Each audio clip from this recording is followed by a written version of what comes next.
Thank you very much. That's all. But we have a great dramatic finish. Oh, I'm sure you do, but Mr. Granson... Hit it! Broadway, Broadway, we've missed it so. We're leaving soon and taking June to star her in a show.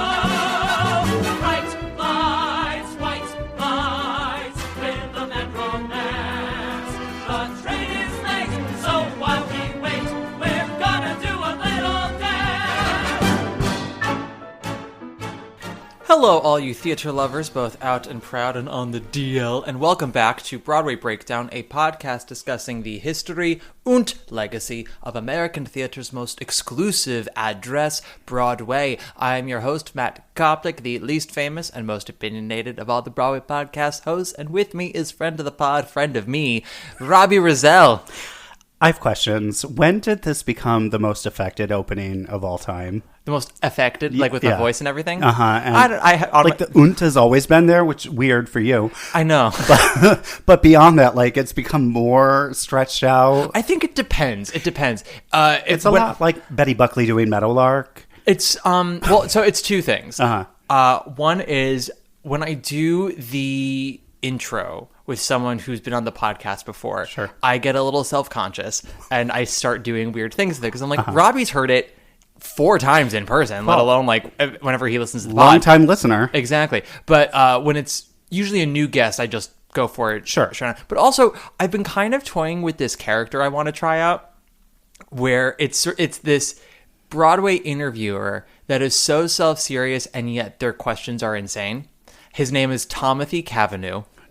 Bye. Thanks so much for having me. Have a great day. But he also, he gets, similar to like Valerie Cherish, gets like titles and names mixed up all the time. Sure, like a Jiminy Glick. Yes, exactly. So pretend you're, for example, say you're Andrew Reynolds, right? And why wouldn't I be? I'm licking my lips right now. Here you go. I'm like, Andrew Reynolds.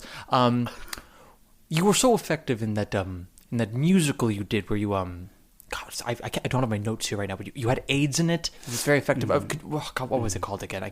Falsettos. No, not that one. Hairspray. When I saw you you were in Hairspray. Yes. And you were very effective as the character with the big hair who clearly had AIDS. You're not well. Exactly. You're not anyway, well. That's Timothy Cavanaugh, and his show is called Broadway Beyond the Tip. And if I had a nickel, you know what I mean? Via the nickel. And asks another question like, Robbie Rozelle, you are a cabaret, some might say artiste, but let's not be controversial here. You have said that Lin-Manuel Miranda is an idol of yours. If you met him, which hand would you use to slap him across the face? Probably the right one. The right hand is because you're left-handed? No, I'm right-handed, so it would be stronger. So you're saying that you are both a fiscal and social conservative. That is what you're saying. Yes. You're unhinged. Why am I I here? unhinged or is Timothy Cavanaugh unhinged? Anyway. Hi. Robbie, what are we doing today? Monologuing into a microphone for 2 hours about the 2024-2025 season. Yes. Figured we would talk about it and sort of go through what we got, what's happened so far, what's coming up, and then what's rumored to come in. Sure. I asked the Broadway Breakdown Discord channel, and those of you who have yet to join, please do. I just joined. You did just join. It's a fun time. I'm currently adding more channels because I thought I had enough with like 6 or 7. Well, just in terms of people want like subgroups within the group, so that way like you don't have to scroll through a million texts. I'm too old. I know. Well, I asked someone. I was like, "Can you help me figure out how to make a subgroup within the group?" Because like, sure. It was what it was. It was I think it was about like the gypsy casting, and someone wanted to do like a channel within the podcast group so that you could talk about that. Sure. And someone also wanted a way to get DMs with each other, so I have to figure out how to do that. It's all technology, and I don't understand it, and neither does Timothy Cavanaugh. But no, but I did ask them on the Discord things that they wanted us to discuss, and of course everyone does want to discuss Gypsy. Not much to talk about right now. We're recording this on Sunday, September 8th, and maybe by the time this comes out on Thursday, casting will come out. There's definitely rumored casting that we can talk about. Oh, for sure. Yeah. There is a lot of rumor and conjecture today is what I'm saying. Yeah. We cannot confirm nor deny, but you and I have both heard the same Herbie. Yes. We had both heard the same Louise. And then you informed me of a June that had passed through your ears. And then I went through another channel to confirm. I've heard 2 different Junes, so I'm not yes, sure. both of whom are currently on Broadway right now. Correct. Possibly across the street from each other. Both of whom are leaving their shows in September. Wait, really? Yeah. Izzy's leaving Water? When Grant leaves, yeah. Grant already left. Grant is gone. Yeah. So maybe Izzy might be leaving then in a month and hasn't. Unclear. What's with these contracts? Orphe's on a 3-week contract. Listen, it's hard out here for a pimp. You know what I mean? So I want to say right off the top, I don't know anything about the plays this season. We're going to have fun. I know very little about the plays. Great. Yes, we're definitely going to have fun. I looked into some of the plot, Sure. them, but we'll make do. How do you want to do this? I have no idea. I just assumed you were going to throw all the names in Sally Bowl, but she's not here. No, Sally Bowl is in my room, and who cares about her right now? This is not a... What a bitch. Yeah, this is much more organized. Let's do... Do you want to do in chronological order of like what's opening when, or do we want to? Great. Sure. So already this season we've had the first play, which was Job. Which did you see? Yes. Okay. Did Yes. you see it off Broadway or on the Broadway? I saw it on the Broadway. Got it. So did I. I had heard so many things about it. I enjoyed my time. I think I was a little underwhelmed, but not so much that I was upset so much as I was like, this wasn't the... Did you walk into it blind? I did. All I had heard was the buzz.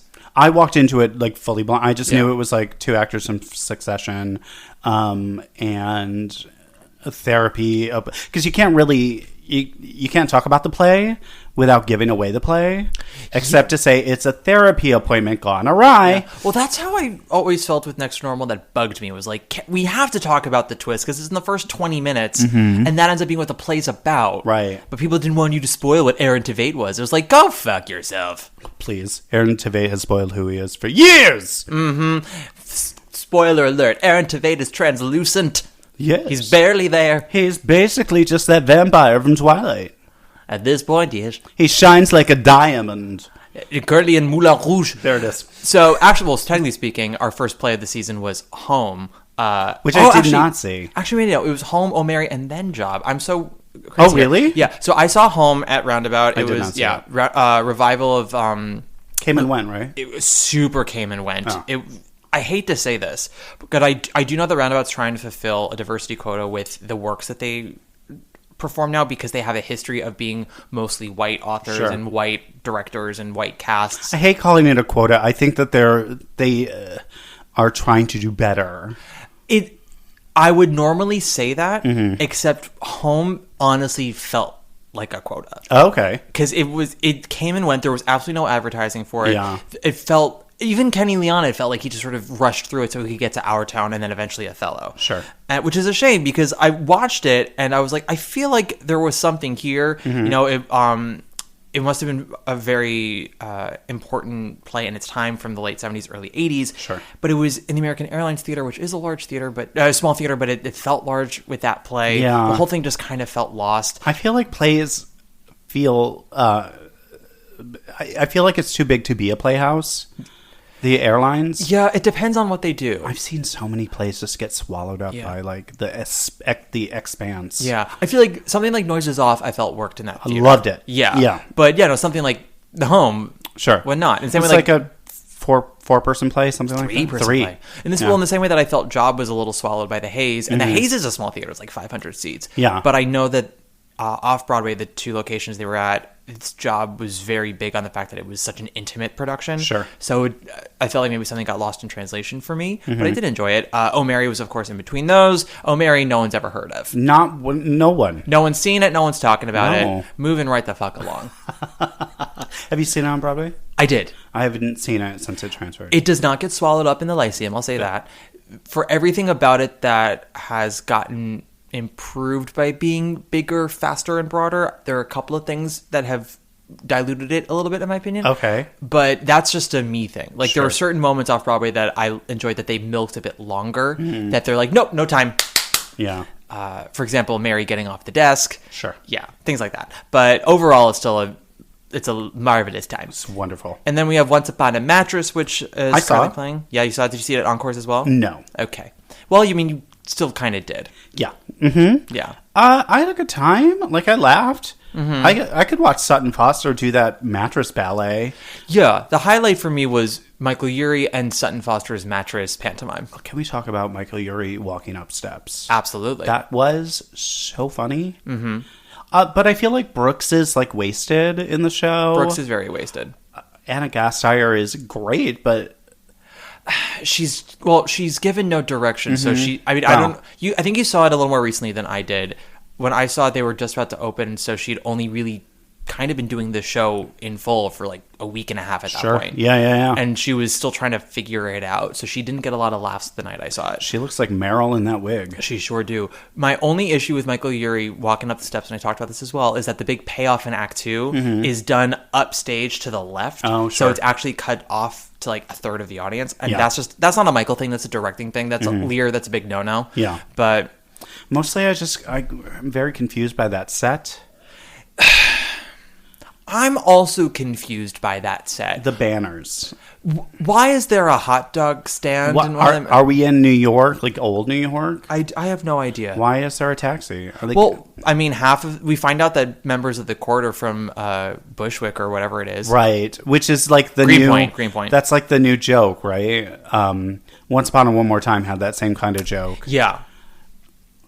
And to what end? It's not like that's not a great rewrite. I think that combining the minstrel and the jester worked for me. I didn't mind that. I didn't love Daniel in it.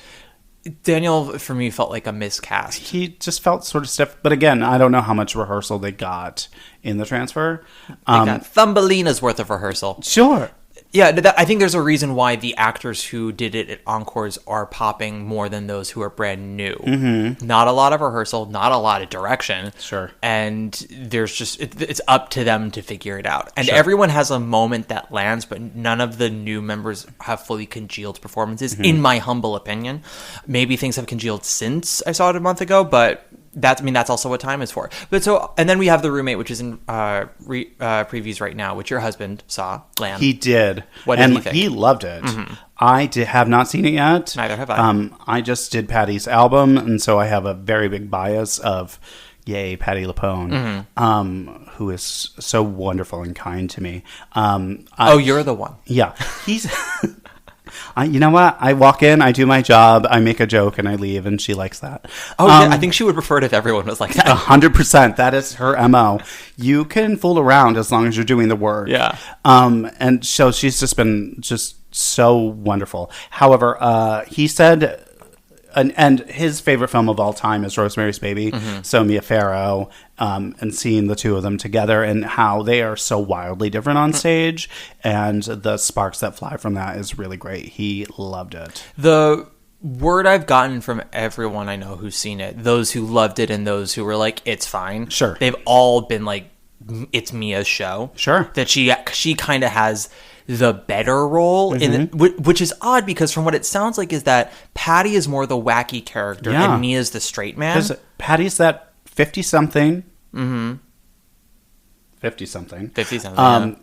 Vegan lesbian. Why not? Sure. But like, I think the idea is that Mia's character has an actual arc. And Patty has more of the like, she's sort of like the cyclone that whirls through. Yeah, in the way that Patti LuPone is. Yes, I don't know much about it. Just been hearing a lot of that. And I'm trying to wait. I'm trying to get in to see it. We'll see what happens. Yeah. But of those so far, because also the listeners want to talk about like Tony predictability, which is so hard to do at this stage. Yeah, first week of September, and so much of it is just conjecture. I will say up front, I'm 99.99% sure that Home will be completely forgotten. Sure, even those who kind of liked it. I forgot that it even happened. Exactly. So, sure.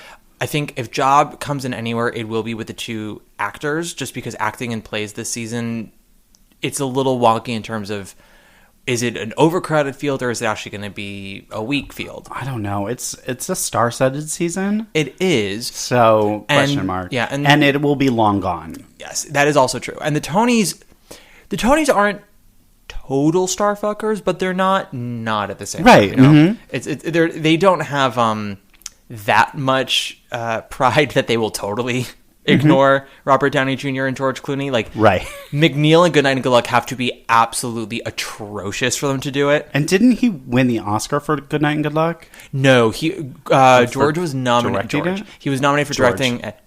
directing and writing it. Uh-huh. So, like, there's a lineage. Yeah, yeah. So, did he also adapt it? I think he's adapting this version Oh, as well, that's as well as wild. starring in it. Yeah. He's just like, I'm just going to keep doing good night. Welcome to My Hello Dolly. Well- It is Good Night and Good Luck. I think with George, Good it's night because, and good luck. I think with George Clooney, honestly, if you look at his movie career as a director, it's not great. Good Night and Good Luck is like his big Oscar baby. It's the one that he got nominated for and all this critical acclaim, and pretty much everything since then has not been the case. Sure. He did that movie about the guys in the painting, whatever it's called, but nobody liked it, and then he just did The Boys in the Boat, which everyone was like, it was fun. You know, I knew Which was some boys considered a in huge boat. win for him at the time. Because he had so many movies out where he was like, God damn it, garbage. Sure. But yeah, so I think he's sort of coming back to Good Night and Good Luck and going, that was the one that everybody liked. Let me do it again in a different medium. So, you're asking about Tony predictions. Yeah. Like, Sutton gets nominated. There's not a world where she doesn't. I don't know. You don't think? Well, it's not that I don't think, it's that I'm not sold. Because, again, talk about Long Gone Sure. and think about how much is coming in, which I think we So, I mean, I was going to do chronological, but now this is the true nature of the podcast. And we're all over We're the place. tangenting. Yes. Here's what we got so far in terms of eligibility for leading actress in a musical. Great. Sutton Foster Heard in of Once her. Upon a Mattress. Exactly. Nicole Scherzinger in Sunset Boulevard. Yeah. Audra McDonald Audra Ann. in Gypsy. Yeah. What's her face? What's her face? Katie Braben for Tammy Faye, who won Okay. the Olivier. Yes. So that's already 4. Although the Olivier's mean nothing over here. They don't, but like I have never seen one transfer. You never seen what? I've never seen somebody win the Olivier and then come here and win the Tony. Happens with plays more often than it does with musicals. Yeah. But I've never seen it translate in a musical. No, but it does, and Nicole also won the Olivier. But that just, I think what that means is they have a good likelihood of getting nominated, not necessarily Sure. winning. We have Jasmine Rogers for Boop. We have Both Ladies for Death Becomes Her. both Ladies for Death Becomes Her. We have Idina Menzel for Redwood. We have what else do we have? We have the female lead of Maybe Happy Ending. What's her name? Helen J. Shen. Helen J. Shen. Yes. I hear that show is very delightful. Adrienne Warren for Last 5 Years. We have whoever's playing Mabel in Pirates of Penzance. Oh, that's Lily Cooper. Oh, it's gonna be Lily Cooper. Yeah, you're a big fan. Sure. She's playing Mabel. Well, they haven't announced that yet. Yeah, she did the concert. Okay. It's Ramin Karimloo. Yeah, and David so Hyde Pierce. Leonard will be sat. Sure. Do we know who the Frederick's gonna be? Let me Look that up. Lily Cooper's gonna be Mabel. Okay. I don't personally see that, but pop off, sis. Let's see what happens with that. Then of course we have the Smash. Oh, right. Yep. Is that Robin Herder? Unclear. Based on what I've been told of the workshop, Robin's much more of a major supporting character than the lead. But there is a female lead of Smash. Whoever plays that stage manager role. Right. Okay. And then on top of that, well, there's no female lead of Dead Outlaw, and I don't know if there's a female lead in Buena Vista Social Club, but those two are heavily rumored to come in. Colton Ryan. Colton Ryan's going to be Frederick. No way. Yeah. Okay, that'll be Lily solid. Cooper was Ruth, and Okay. Samantha Williams was Mabel. Oh, that's much Forgive me. better. Yeah. I like that a lot more. I don't know if Lily can be wacky for Ruth, but she's better for Ruth than she is for Mabel. Sure. And Samantha Williams is Mabel. That'll be fun. I love Samantha Williams. Yeah. I wonder if they're going to do the Linda Ronstadt version of the score. Or no, I guess they're doing like a whole new Yeah, rearrangement. because it's set in New Orleans. Oh, fascinating. Yeah. That's the New Orleans vibe that got rewritten, not Gypsy. Right? You saw that stupid I sure did. QAnon conspiracy theory? I can't. They were rewriting the book and The said the Broadway whole World thing. boards are just nothing but QAnon. Yeah, truly. Yeah. Truly. Well, then also people like just making up how tax write-offs work for Broadway and national tours. I can't. It's honestly, that's why we're going to do the Broadway grosses episode soon. Just because when people read the grosses and then like make assumptions about how a show is doing, Sure. it's like, this is why we need more of this. So many people forget that it's show business and not show party. It is shocking to me. Or like, what? Oh God, when they announced that Sweeney Todd was closing and everyone on Instagram lost their shit and like, why can't we have nice things? I'm like, it was always planning on closing. And because it was modeled out to make their money by this point, and otherwise it hammered into the woods. Yep. In fact, actually, Sweeney probably ended up making more money than it set out to do. Because of that extension with those stars. Exactly. Yes. Exactly. But, Robbie, in case you haven't noticed, people can be dumb. Yeah. They're just, it's probably because theater people, we live in the stars. We are not, our feet are not firmly on the ground. Yeah. And I don't think that like, how many theater people can balance a checkbook? Do you know what I'm saying? Like, sure. First of all, how many of them have a checkbook? Yeah. But like, it's just like, we are doing plays in our barn, right? Yeah. And so like reading grosses, it's so important for like how a show like Beetlejuice. Everybody was on Beetlejuice, blah blah blah. Can't believe Music Man is kicking out Beetlejuice. Beetlejuice was hemorrhaging money. Lost so much money, but people don't put that together. No. Well, Beetlejuice was hemorrhaging money for the first half of its Broadway run, Sure which is what got Music Man in there. The stop clause. Yes, Yeah. exactly. What they didn't expect was Beetlejuice turned it around. Sure. But obviously, like, there's COVID happened, which changed a lot of things. But if Beetlejuice ended up, let's say COVID didn't happen and Beetlejuice just closed up shop and didn't move to another theater, that was because the producers looked at their business model, looked at future ticket sales, and said, it's not going to be worth the money invested. Correct. But maybe that would have happened. It's all without COVID. With COVID, we cannot say. But also, may I say this? You may. Theater people, especially of the modern day set, a lot of the work that has been put out isn't great enough for everyone to be like, but my head is in the clouds. Like, you kind of got your feet on the ground as well. You don't get to say that you're an airheaded dum-dum when you're putting out great work every 5 years. You know what I mean? Sure. It's like when my mom does something stupid and I'm like, your boobs aren't big enough for you to be this dumb. You either have to get bigger boobs or you got to get smarter. Oh, good for your mom. Yeah. she chose to get smarter. Oh, good.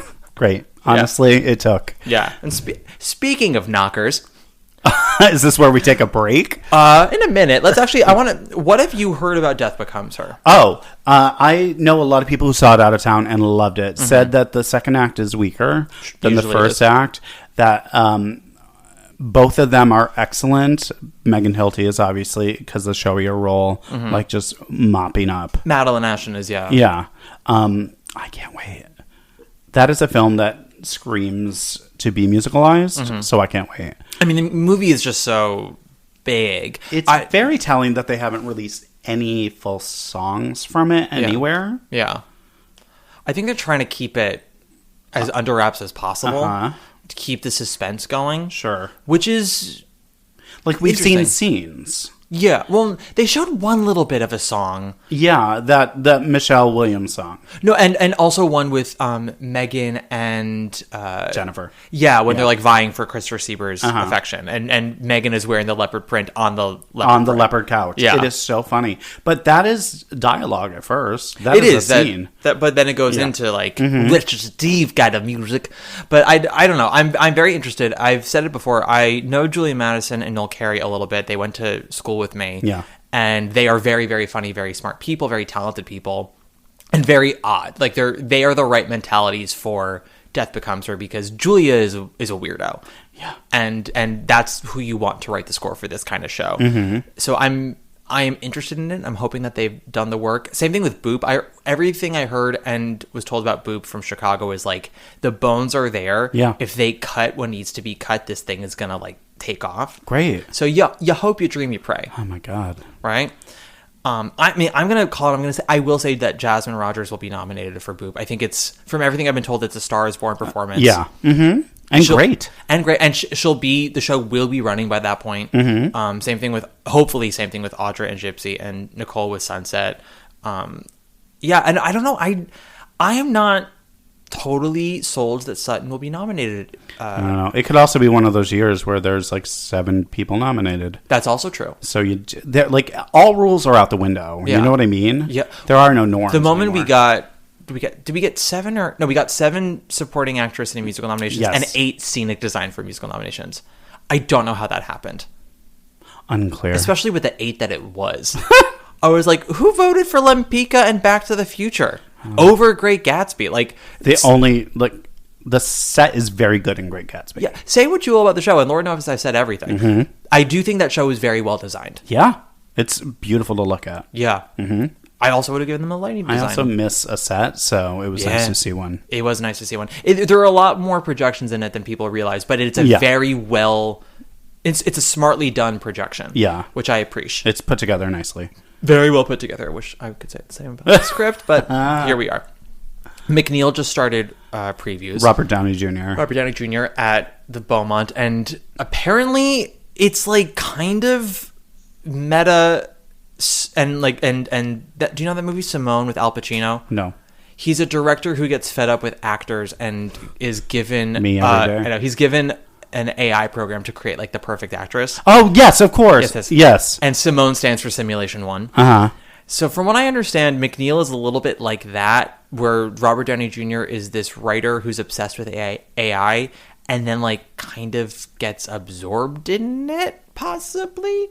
It sounds very tech heavy. It sounds very odd, which is why I don't understand why Bart Scher is directing it, other than just like Lincoln Center's like, what do you want to do? Yeah, although like he does very fascinating plays at the Beaumont, Oslo, and others.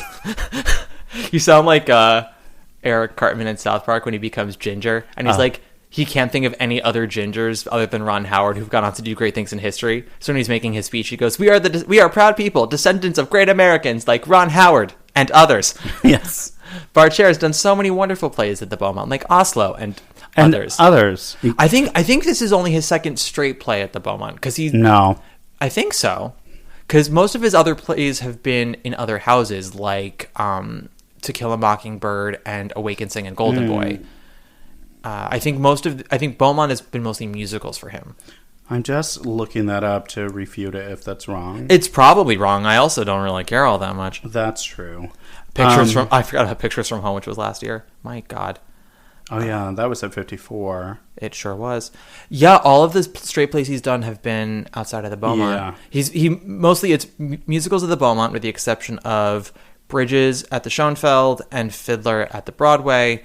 And then plays, it looks like we have Awake and Sing, Joe Turner, Golden Boy, which were all at the Belasco. Mm-hmm. Oslo at the Beaumont, Mockingbird at the Schubert. But Mockingbird was a Lincoln Center co-production with Rudin. Pictures from Home had nothing to do with Lincoln Center, and that was at 54. McNeil. Did you know that Bartlett Sher and I have the same birthday? I did not, but good for you. Yeah, I just found that out. Thank you. Thanks, IBDB.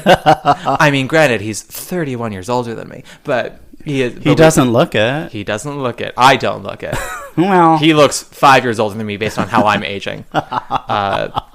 But we'll see. It's the same Tony-nominated playwright of Disgraced and Junk. Clearly something about this caught Robert Downey Jr.'s eye. But also, now that he's an Oscar winner and like has all that Marvel money, I do feel like Robert Downey Jr. is in like the fuck it stage of his career. 100%. He's like, I just want to try this. Yeah. Has he done a play before at all? Maybe. Never on Broadway. This is his debut. No. But maybe in the 80s he did some theater. It's also like he could have done a Shakespeare in the Park or something. You know what I mean? He could have. Or L.A. Like I know Annette Bening did a little night music in the 90s in L.A. Mm-hmm. So yeah, Annette Bening really loves to do L.A. regional theater. Yeah. And wouldn't you? And wouldn't you? She did Medea out there. I think she did The Seagull out there. Yeah. Or maybe it was Hedda Gabler. Like, Annette Bening loves to do classics out there and just make us watch it. I saw her as Goneril here in the park. Oh, shit. And Lear, yeah. Oh, that was the John Lithgow Lear, right? Yeah, I saw that too. Yeah. I've yet to see a production of King Lear that has taken me. You know why? Because it's Lear. Yeah. And not de Bessenet. I just don't, maybe I just don't like that play. Listen, I don't like the Three Penny Opera, and nothing's changing that. No, I've never really gravitated towards her either. Keep trying. Hills of California. Yes. 3 acts. Yes. I understand the third act has been substantially rewritten. Oh, wow. Good. That's wonderful to hear. I've talked about it on this podcast already, both in a past episode and then in the London episode with my mommy. Yeah. This was the fourth show we saw when we were in London. We went totally on a whim. It ended up being their last week of performances. We really, really liked it. Yeah. And we both thought that the third act definitely was the weakest of the three. It wasn't bad. It was just the first two were really tight and engaging. And then the third one was like, I'll say the third one is much more Jez Butterworth's like weirdness. Sure. But yeah, I'll be interested to see what happens. I want to see it again. I have a friend who's one of the lead producers of it, and he told me that it's an almost completely new third act. Phenomenal. That's great to hear. Well, I will say, I wasn't going to spoil it for people, but they are already spoiling it with the marketing outside the theater. Laura Donnelly, who some people might have seen in Ferryman a few years ago. Sure. She's in it, and like, first of all, it is a star vehicle for her, truly, because she plays their mother in the first two acts when we flash back to the 40s, 50s. Right. And then in London, she was only listed as the mother, and they always are talking about the oldest sister. What's her name? That's not Ruby, is it? I have no idea. I'm going to look this up. Joan. Joan is the oldest sister. Joan. And they're always talking about when they're in the 1970s, oh, Joan's going to come. She's coming from America, blah, blah, blah, and we're waiting for her. And there's no Joan listed in the program in London. So you're like, oh, I guess Joan never shows up. And then Laura Donnelly comes as older Joan. Okay. And you're like, oh, fuck me. That's so cool. Yeah. And I was trying really hard not to spoil it for people, but they have her outside the theater as older Joan. And I was like, oh, I guess we're telling people that. Okay. But yeah, it's a really wonderful vehicle for her. Great. And I am putting money down that she will be nominated. Sure. I think the play will be nominated. Sure. The set will be nominated. The set is like nothing but floating stairs and a great turntable. It's a lot of fun. Sam Mendes, yeah. Yeah. I think this is more inventive staging on his end than Ferryman in terms of just like stage pictures and all that stuff. He does a lot of cool things with it. Layman Trilogy like? No, Layman Trilogy was a little more showy. Oh, okay. Because that set was spinning constantly. That was fantastic. Yeah, and the way they used the boxes and all that, like really, really cool stuff. Yeah. It's sort of halfway between Lehman Trilogy and Ferryman, because it's a lot of literally kitchen sink drama, but also like weird ethereal design and staging. Sure. I enjoyed it very much, and I look forward to it coming here. And I don't think it's going to be a massive hit, but I think people will gravitate towards it, or at least I hope they do. It'll probably be like the prestige play. Yeah. And then Yellowface. My question with Yellowface at Roundabout, and this is one that I'm actually glad that they did, because this one felt like there was a lot of thought and effort put into Roundabout choosing it for their season, because it is David Henry Hwang. This is a Pulitzer-nominated piece that he wrote in the early 2000s based off of the controversy of the casting of Miss Saigon, as well as a play that he had written sort of in response to it that closed in previews called, what was it called? Face Value. And has he inserted himself into this? He has always been a character in Yellowface. It is basically a fictionalized account of Face Value and Miss Saigon and all that, with like a whole bunch of other shit thrown in as well. Sure. So there's like, I don't know if they still have it now, but when it was done off Broadway, they literally had character names of the people who were in Face Value. So like someone was playing Jane Krakowski. Or, why wouldn't they? Exactly. A version of Jane Krakowski, which is truly just Jane Krakowski. But also imagine somebody on their resume, it says Jane Krakowski. Yeah. I play Jane Krakowski in Yellowface. But I'm interested to see if this is considered a revival or not. Oh. Huh. Do you know if it's been substantially rewritten? I don't think so. And it's about 20 years old at this point. It's been done in New York, just not on Broadway. And I think it's been done across the country and even in London. I think it's... So it's probably a revival. That's what I'm thinking. But a lot of people are counting it as original. So we'll see. We'll see what the Tonys decide. Yeah.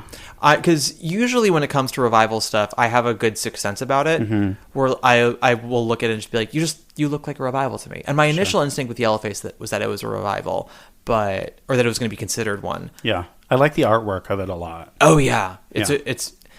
I can't say that Roundabout usually nails the artwork, but I think that the poster for Yellowface is great. Yeah. Yeah. Who's the lead actor in it? Oh God. Is it? Oh, Daniel Day Kim. That's what I thought. Yes. Who I saw play the king opposite Marion Maisy. My babe.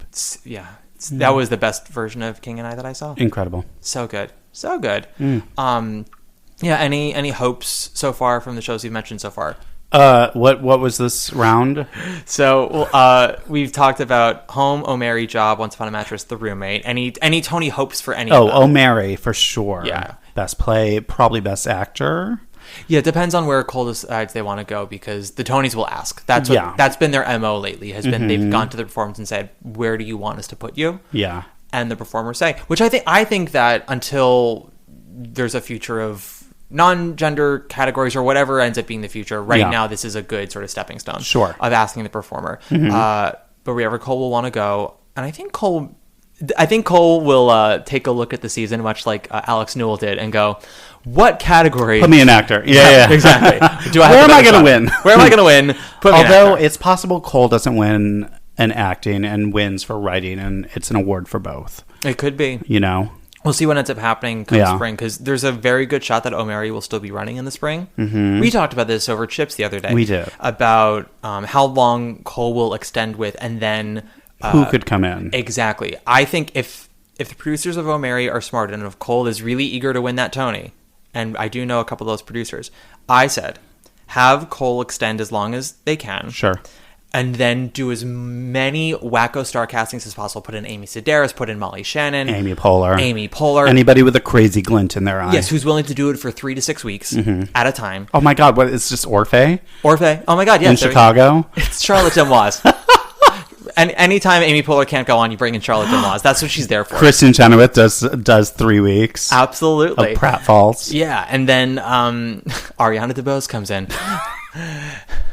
And dances for some reason. But so then you have Cole come back for May and June. And then when the show wins, or Cole wins, write out that contract and then close out the show with the massive profits that you've made. Yeah. Because the show is still slated to close in November, obviously, and they have, I think, a deal where they just are allowed sort of unlimited extensions, because the Schuberts are not booking the Lyceum afterwards. Sure. They're keeping it open till as long as O'Mary wants to be in there, because it's not a desirable theater, and it's also bringing in people right now. Yeah, I can't think of a play that's been on every talk show in years. Yeah, Cole has been everywhere. Yeah, well, it's a fun thing to talk about. Sure, and I think that what people don't mention a lot with O'Mary is, yes, it's very funny. It's actually a very well-structured play. Yep. Yes, the scenes are very vignette-y. Sure. It lives in the Charles Busch world. Yeah, and I don't think that every scene ends on a blackout with, like, the greatest of buttons. No button is bad, but, like, some are, like, truly laugh-out-loud blackouts, and then some you're like, that was fine. Yeah. Which I know somebody who saw it, that was an annoying thing for them because they don't love blackouts. So they're like, I didn't think that was like such a mic drop. I'm like, it's not about that. It's the style of the show. Yeah. Overall, though, I think that the show has a great structure, and Mary Todd Lincoln actually has a great arc. Cole gives them a want and a need and obstacles, and they overcome those obstacles, which I say the book writers of all of these so-called fun musicals take a look at O'Mary, of not only the structure and the wants and needs of the main character, but also the economy with which the show is written. Yeah. And get inspiration from that. Or Cole writes some musicals. Cole could write a musical. Cole loves musicals. I know. All the niche references in Breakfast Buffet, you know that Cole knows as much about musicals as I do. Oh, yeah. Oh, yeah. Probably more. Talking about Jodie Benson doing chess out in California, I was like, that is faggotry right there. With Doug Sills. And speaking of Jodie Benson and chess, we need to take a break. Billy, I beg to differ with you. How do you mean? You're the top. Yeah. You're an arrow color. You're the top. You're a Coolidge dollar. You're the nimble tread of the feet of Fred Astaire. And we're back. So, if Yellowface is deemed a revival, along with Home, we have it competing with Our Town. Yes. Romeo and Juliet. Othello. Sure. And as Glengarry Glen Ross, which has been announced but no theater yet. And then possibly Dorian Gray with Sarah Snook, which was announced, I think, for an intention for the spring, but they haven't said anything. But is that a revival? I don't know. I think it's a new adaptation. Possibly. Because it's a one-person thing. Possibly. Possibly. Because, well, One Man, Two Governors, didn't they try to go in for revival and they ended up being deemed a new play? Or did they try to go for new play and got deemed a revival? I don't know. These things are always weird to me. Sure. When it's like a text that everybody knows and they don't necessarily like rewrite it so much as they adapt it for something like a one-person Little song. Shops made sense. Yeah. Things like that. But I think this is a new adaptation. Okay. It's like Christmas Carol, right? Sure. There's a different Christmas Carol every year, and each different one gets like its own best if it's nominated. Yeah. I wish I had seen the Christmas Carol pre-COVID, the one that Matthew Warchus directed. Oh, yeah, it was beautiful. It looked beautiful with all the candles and shit. They were talking about making it annual, but then the season post-COVID, they had the Jefferson Mays one, which was stunning. I liked that one a lot. It was a lot of fun. There were a couple of weird touches in there. Did they have Sufjan Stevens music in that one? No. They had some indie music in there at some point. They might have had, yeah. And I was like, I'm not sure why. But there was a lot of really cool trick staging there. Yeah, loved it. When Jefferson Mays went to the door at the back of the stage and then popped up in the proscenium and you realized that it was a double. I was like, that's some Phantom of the Opera shit, Michael Arden. Yeah, Michael Arden, no misses. Yeah. I think he gets better with each show, though. Sure. I did not love Spring Awakening, but I thought there was a lot of cool stuff in there. I loved it. I thought Once on This Island was actually better and more confident, and then I thought his work on Parade was really good. Yeah. Someone in the Discord did mention, though, that he has issues with sightlines. Sure. I feel like a lot of directors do.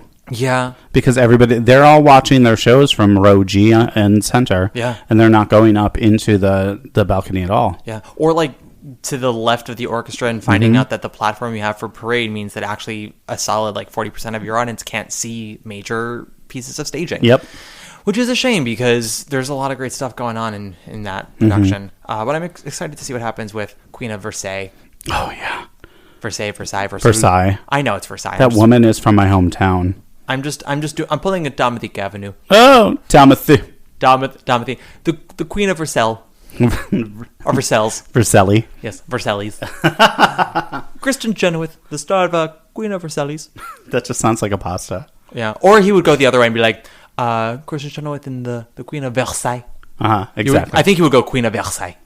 Versailles. It's not like Timothy Avenue to mispronounce French. He would go far too deep.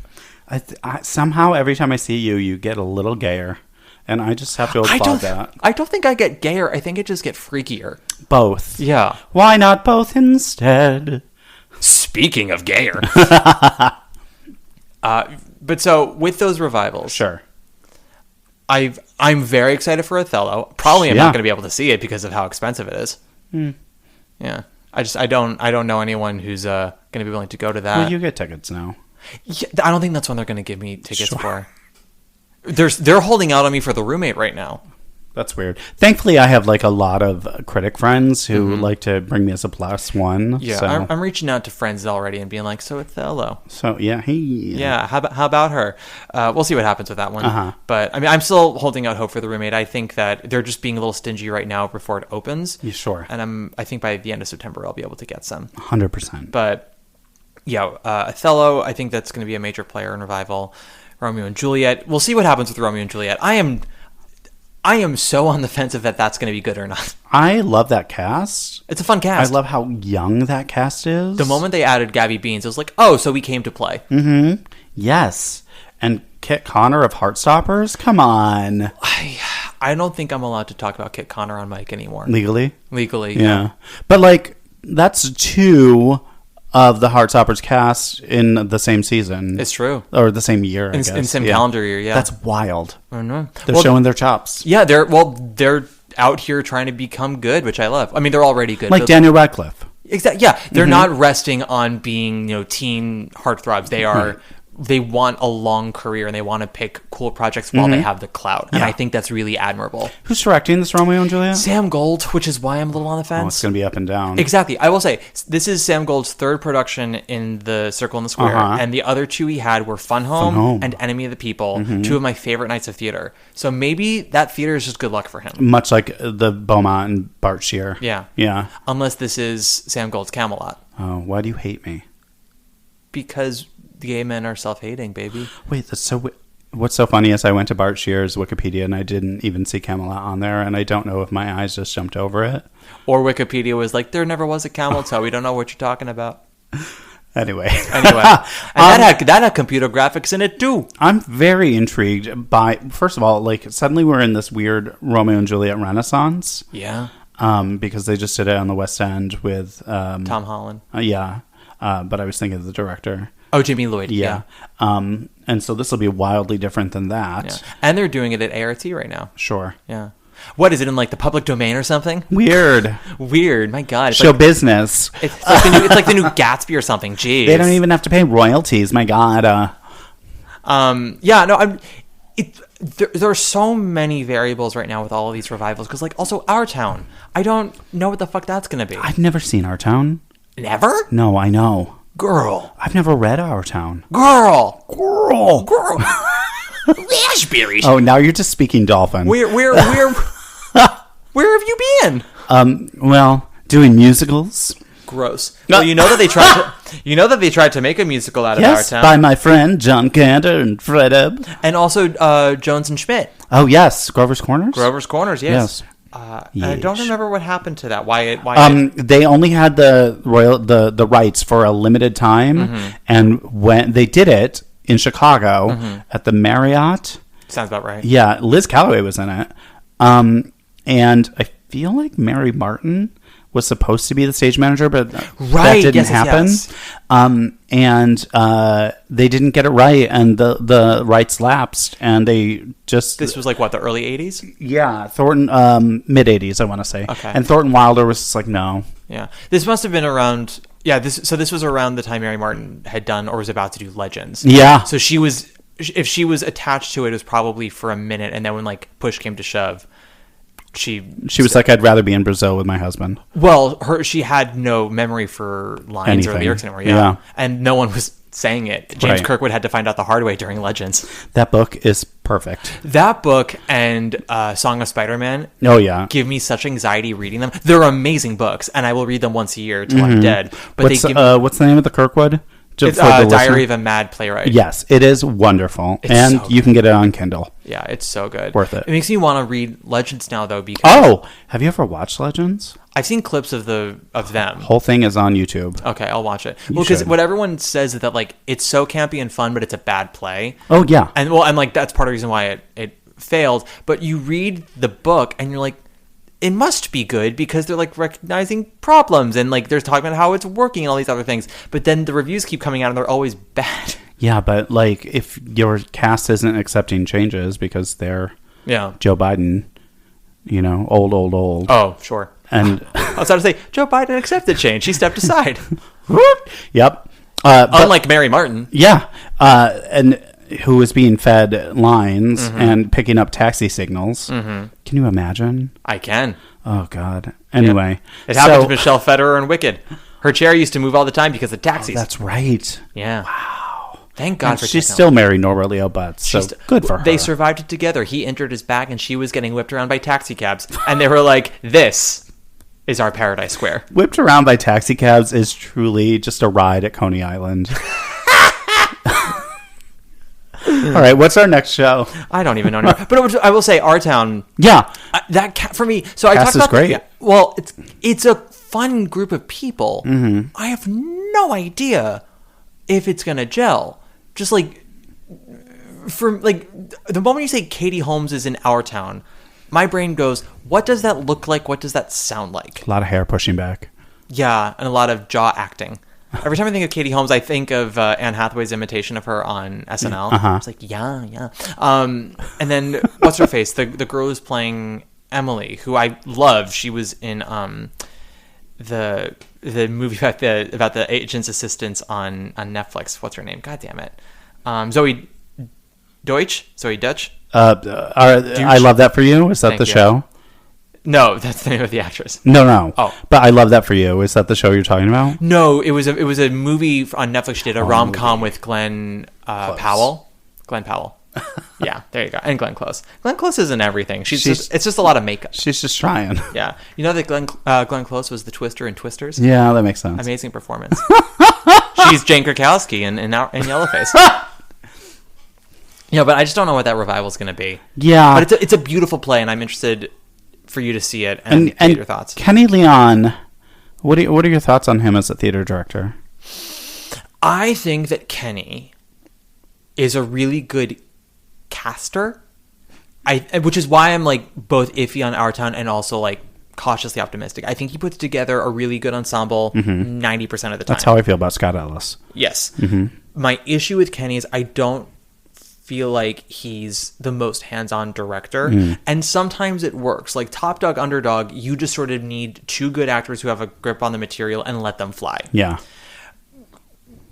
For something like Our Town, you do kind of need to have an end goal and a vision and a way to hoard everybody. What was the Shakespeare in the Park he did with Danielle Brooks? Oh, Much Ado About Nothing. Wonderful. Everyone has told me that was amazing. Yeah. Like truly one of the best Shakespeare in the Parks I've seen. That's what I've heard. And I really enjoyed Pearly Victorious. I felt that, yes, me too. But I felt that Pearly Victorious was hindered a little bit because Kenny's not much of a stager. And that was a show that needed it. So there was a lot of comedic stage business that just didn't land because he's not good at that. But I'm hoping Our Town can still fly with that. We'll see. Sunset Boulevard. Did you see that in London? Sure did. Uh-huh. Loved it. Yeah? Did you see it? No. Oh, God. It was closed by the time I got there. I walked in with a raised eyebrow, and I left there with a heart on. It was so good. Everyone I know who saw it loved it. Well, the only people I know who saw it who didn't have like raves to say about it, what they said was, I can't tell you if it was good. I can only tell you I loved it. Yeah. It's so wildly different from, OG Sunset. And I really like Sunset Boulevard. I saw it a lot in the original run. I saw it like 6 times. I have seen so many Norma Desmonds. There's a space for you in heaven. That's true. I should probably be on a list. But I've seen like Florence Lacey do it in DC. So just every Evita who's ever done Sunset. And listen, any way I can get my hands on Sarah Brightman shit of it, which is bizarre, but I want it. It's that kind of show. What they're doing with this Sunset is so fascinating, and God, she's good. The whole cast. I am interested to see it. I do not hold Sunset Boulevard the musical in terribly high esteem. That's okay. I understand it means a great deal to many homosexuals. Yeah, it's much like Gypsy. Yeah, well, for me, it's and I've talked about this before. I think the movie is a masterpiece, and it is. I don't personally feel that Andrew Lloyd Webber understands what makes the movie tick. And when I read Murder at the Adelphi, oh yeah, great book. It is 50% of a great book and 50% of stuff I don't care about. Yeah, 100%. So Murder at the Adelphi is the production.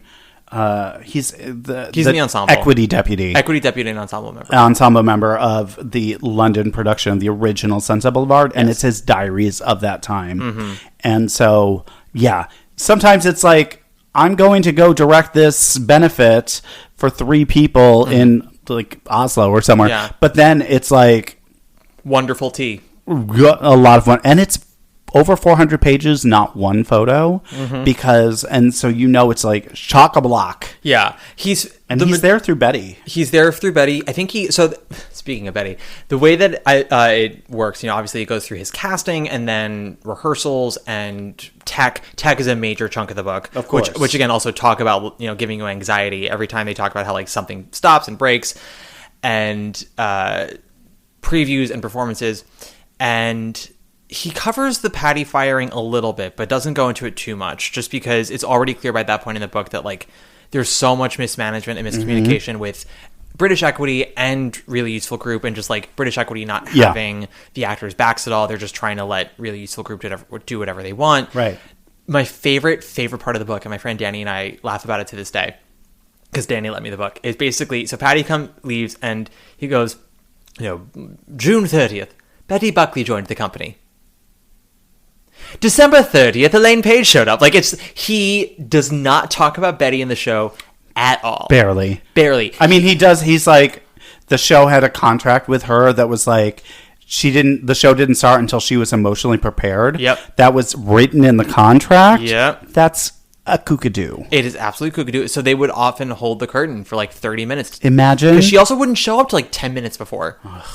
Anyway. What she was famous for doing. Yeah. There's a very, very famous story of Cats because she kept showing up later and later to curtain. Because granted, Grisabelle in the original production, she doesn't show up until like 30 minutes into Act 1. She has one line in the opening number, which is she's like behind a bunch of garbage cans and she doesn't come on stage. So it's just face.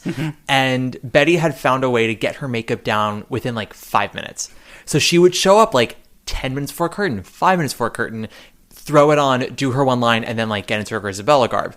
And they kept writing her up to equity and nothing was getting done. So finally, one day, they're like, she's not going to show up for a half hour like she's supposed to. And of course, when it got to half hour, she wasn't there. They locked the door and they put the understudy on. And supposedly, Betty showed up like 10 minutes before curtain. And when the door was locked, she was just pounding like a mad woman trying to get in. And then eventually just went home and gave up because she couldn't get into the building. That's wild. Yeah, they should have done that for Sunset, but that British production was a power bottom if ever there was one. They were just bending. The management on that show was just bending over for everybody. This production is a power top. That is what I hear. Yes, it's so great. All I know is that everyone's in black. There are projections. Black and white. Everybody's black. It's in black and white. And yeah, they use a movie screen, which normally I hate. Yes. I am not a fan of just make a movie. I say that all the time. Yeah. But the use of it in this, because it is a show about film, does not grate on me as much. And so, but they also use the close-up a lot. The power of the close-up. Yeah. It's important, I think. And she's so extraordinary. Well, that's sort of always been the tricky thing with shows about movie making is because we're so beholden to the theater. Yeah. We can't really showcase a story as well that's about film. So yeah, I agree with you. I think that that's a case where you having cameras actually works, but it's not an Eva Van Hoffe West Side Story where you're like, why are you guys in the back of the theater with camera phones? Why? Yeah, come on, do better. Yeah. I do want to, anybody who's seen the show, jump into the Discord and tell me what you think happens at the very, very end that she's covered in that much blood, because I have theories. Great, go. I feel like it has something to do with the mad scene where she's thinking she's in Salome, kissing the mouth of the beheaded John the Baptist. She kissed him? I think she kisses Joe. Uh-huh. And I think because of the blood from being shot, it gets on her mouth and face. It's everywhere. It's everywhere. Like Carrie. Yes. Like Carrie. Or like Barry Keoghan in that one scene of Saltburn. Nicole Scherzinger, the Lindsay Hadley of our time. Mm-hmm. Oh, we need a Saltburn musical. And with the song called Lucky for You, I'm a Vampire. Murder on the dance floor. Yep. If you know, you know. Yeah. But no, in the Discord, let us know. Don't actually spoil it if you do know. Yeah. Just make guesses if you don't. Yes. Yeah. But listen, that is clearly a frontrunner for Revival. She's a frontrunner for Actress. 100%. And we say this because who knows how well Tammy Faye is going to do on Broadway. Maybe it'll bomb. Gypsy is a giant question mark right now.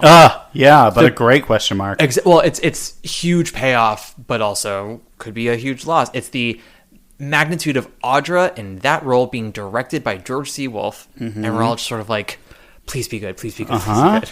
And with the cast that I've heard of Norbert Leo Butz as Herbie, Joy Woods as Louise, and Jordan Tyson or Isabel Michaela, as June. Yeah, come on, doesn't get better. I am very interested to see which one it ends up being. I could see it. In honesty, I think that Isabel is much more of a Louise than she is a June. But I do know that a fair-skinned, white passing June is what's important to George C. Wolfe in this production. So I understand that. That's what I find fascinating. Like, a play not about race is going to be implicitly about race in this production without them changing a word of dialogue. I can't wait. Yeah. And to have our greatest living American theater actress take on the Lear, Yeah. really, the Hamlet of musical theater. Come on, I can't wait. Yeah, and what I love about George C. Wolfe directing it, why I've wanted him to direct it for Came so out long. of retirement. Came out of retirement to do it. I wanted him to direct it for so long. Mm-hmm. Granted, I wanted it with Toni Collette, but I understand that was a pipe dream. She'll never do a musical on Broadway ever again. And if it can't be Toni, Audra's wonderful. No, but Tony was almost going to do Mame. Yeah, so. I know, but then Scott Rudin got canceled and COVID happened, and one of us just has to get in her good graces and get her to do it. Yes. But George is not a precious director. He Yes. is so smart, and he's got such a fire within him. He's so good at presenting heat on stage, and I honestly felt that we got a little precious with Gypsy the last couple of years, just in terms of its importance and its Sure. magnitude and all this stuff. I'm like, no, let's get fucking messy with it. Yeah. And that's what he's going to do. He's not changing the text, but he is going to have fun with it and make it alive. And I'm very excited for that, because my favorite version of that overture is the Tyne Daly recording conducted by Eric Stern. Sure. That orchestra fucks hard. Yeah. And I need that orchestra to fuck hard again. Yeah. I don't want the slow-ass tempos of the Lawrence revival of this last one with Patty. Sure. It was a slow tempo. Oh, they were acting. They made sure you knew it. They were acting with capital A. Yes, they sure were. Yeah. Everyone's chest was being thumped. Everyone's nipples were getting rubbed. Right now. Right now. And I look forward to seeing Norbert and Audra do it. I think it'll be a fun time. Yeah, the two of them are great casting together. Because when you think about it, he and Danny Burstein are probably like our greatest male. Musical theater actors for Yeah. sure. Absolutely. Well, because they both sing so well. I Right. mean, Norbert is vocally overqualified for Herbie, but Joey Woods is vocally overqualified for Louise. To be fair, anybody is vocally overqualified for Herbie. Yes. Well, maybe not Harvey Fierstein, but everyone else. No, you don't. No, Maybe- not a chance. Maybe not Jeffrey Tambor, but everyone else.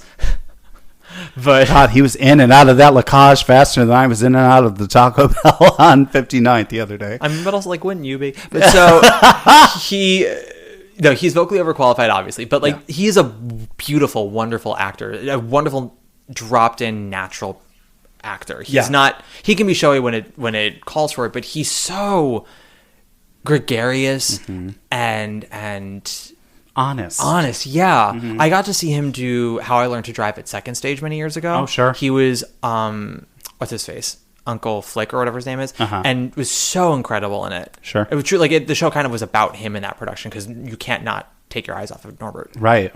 Much like Sidney Harcourt in Cats. Yes.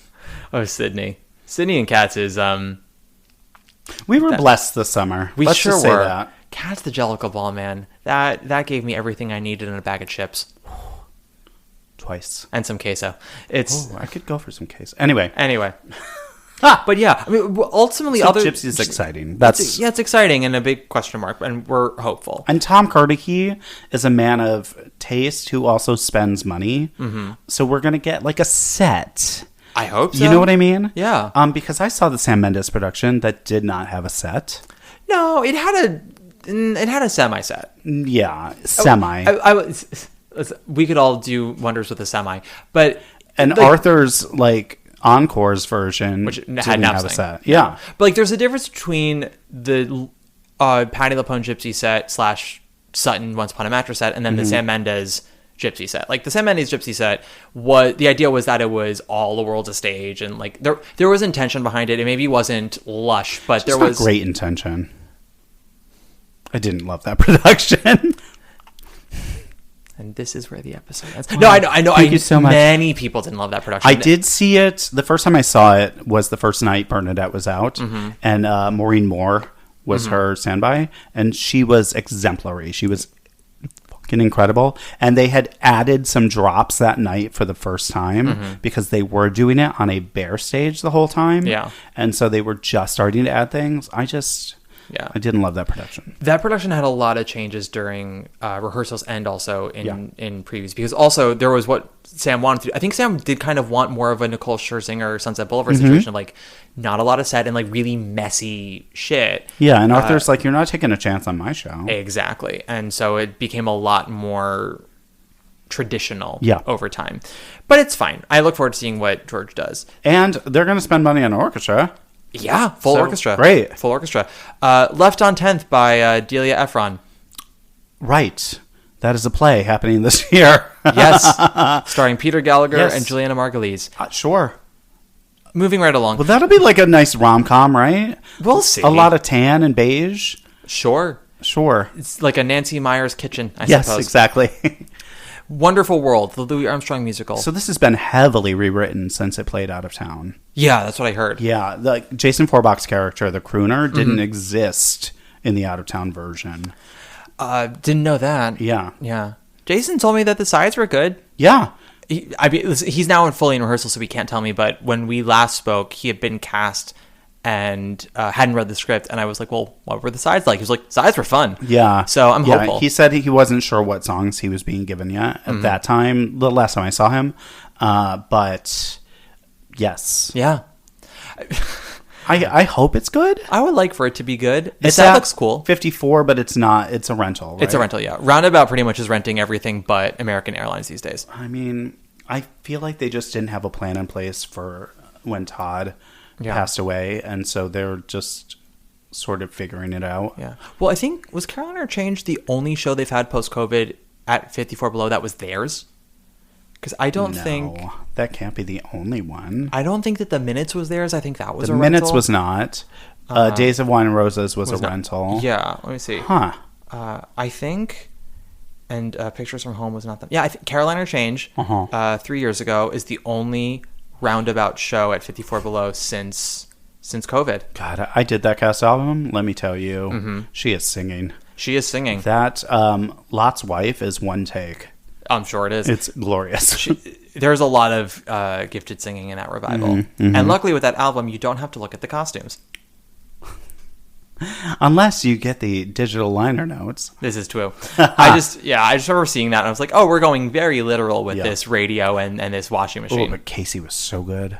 Casey surprised me in that role because when you've seen VN Cox do it at a very young, impressionable age, sure, the brain goes, no one ever, not once, just her. And Casey, talk about fucking vocally overqualified. Vocally overqualified for Rose Stopnick, but she worked did something wildly different. Yeah, and was beautiful. Honestly, she was my favorite in that production. Oh God, did you see her next to normal?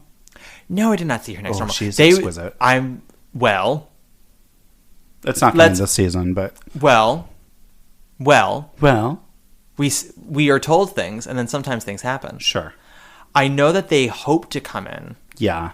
It's because I will say with the rumor of Next Normal coming in, it is a question of when, if not necessarily if. But obviously, the hope would be to come in a season where they could win Revival and she could win. Yeah. But as anyone will tell you, when the money's there and the theater's available, you kind of just have to go, even if it's not ideal. It's not coming in this season. You know that for a fact? I'm 90%. But you have that 10%, Robbie. Don't we all have a 10%? Well, I just know that I also was told next season, but I was not told definitively. I was just told that is their intention. Yeah. And I said, the fact that you're wording it this way makes me know that they have a plan, but also like we'll upend that plan if everything falls into line. David Stone is a smart man. He knows what he's doing. Yeah. Again, it's for actress. It is so crowded. Yeah. And you want Casey to win that fucking Tony. You want the Revival to win. But again, anything could happen. Anything could happen. Maybe last 5 years calls it quits at the last second. Right. Adrienne Warren has experience with that happening with her shows. Oh no! Yes. Yeah, it does. Maybe Tina Landau will go, why are we doing Floyd Collins and the Vivian Beaumont? Maybe we should put that into a different theater. I have questions. I know a lot of the names that went in for Floyd. I know that they're officially looking for someone early to mid 30s because Floyd is a young character, technically speaking, but we're used to men playing him. I know a lot of people were like, oh, what if it's Stephen Pasquale? Right. They were looking for much younger than Stephen Pasquale. They're also looking for a semi-name because otherwise how the fuck are they going to sell that show? Right. I just have no idea what that's going to be like. Like that is the smallest of small shows. In a cave. Literally in a cave. Yeah. But also like the Beaumont is a cave. Yeah. The Beaumont is intimate when you have a My Fair Lady or a War Horse going on. But when you're doing Uncle Vanya, it feels like a fucking football stadium. It is. Yeah, I don't know what they're gonna do. I do trust Tina Landau. I hope to trust her because it's her second time with the show and she knows it well and she's a good director. And she wrote it. She co-wrote it with Kendall, yeah. I just everyone has their mulligans. Sure. You know, sometimes the director returns to a show and it's not as good the second time. Into the Woods with Lapine, and Landau did do that show last year that I didn't like, Play of Mother. Oh, right. So we go in every time with that open mind at arm's length, but I don't know. So just some of the people I know who went in for it, I was like, what the fuck are you looking for? Maybe they don't know. Yeah, they're like hoping to discover it in the room. Yeah.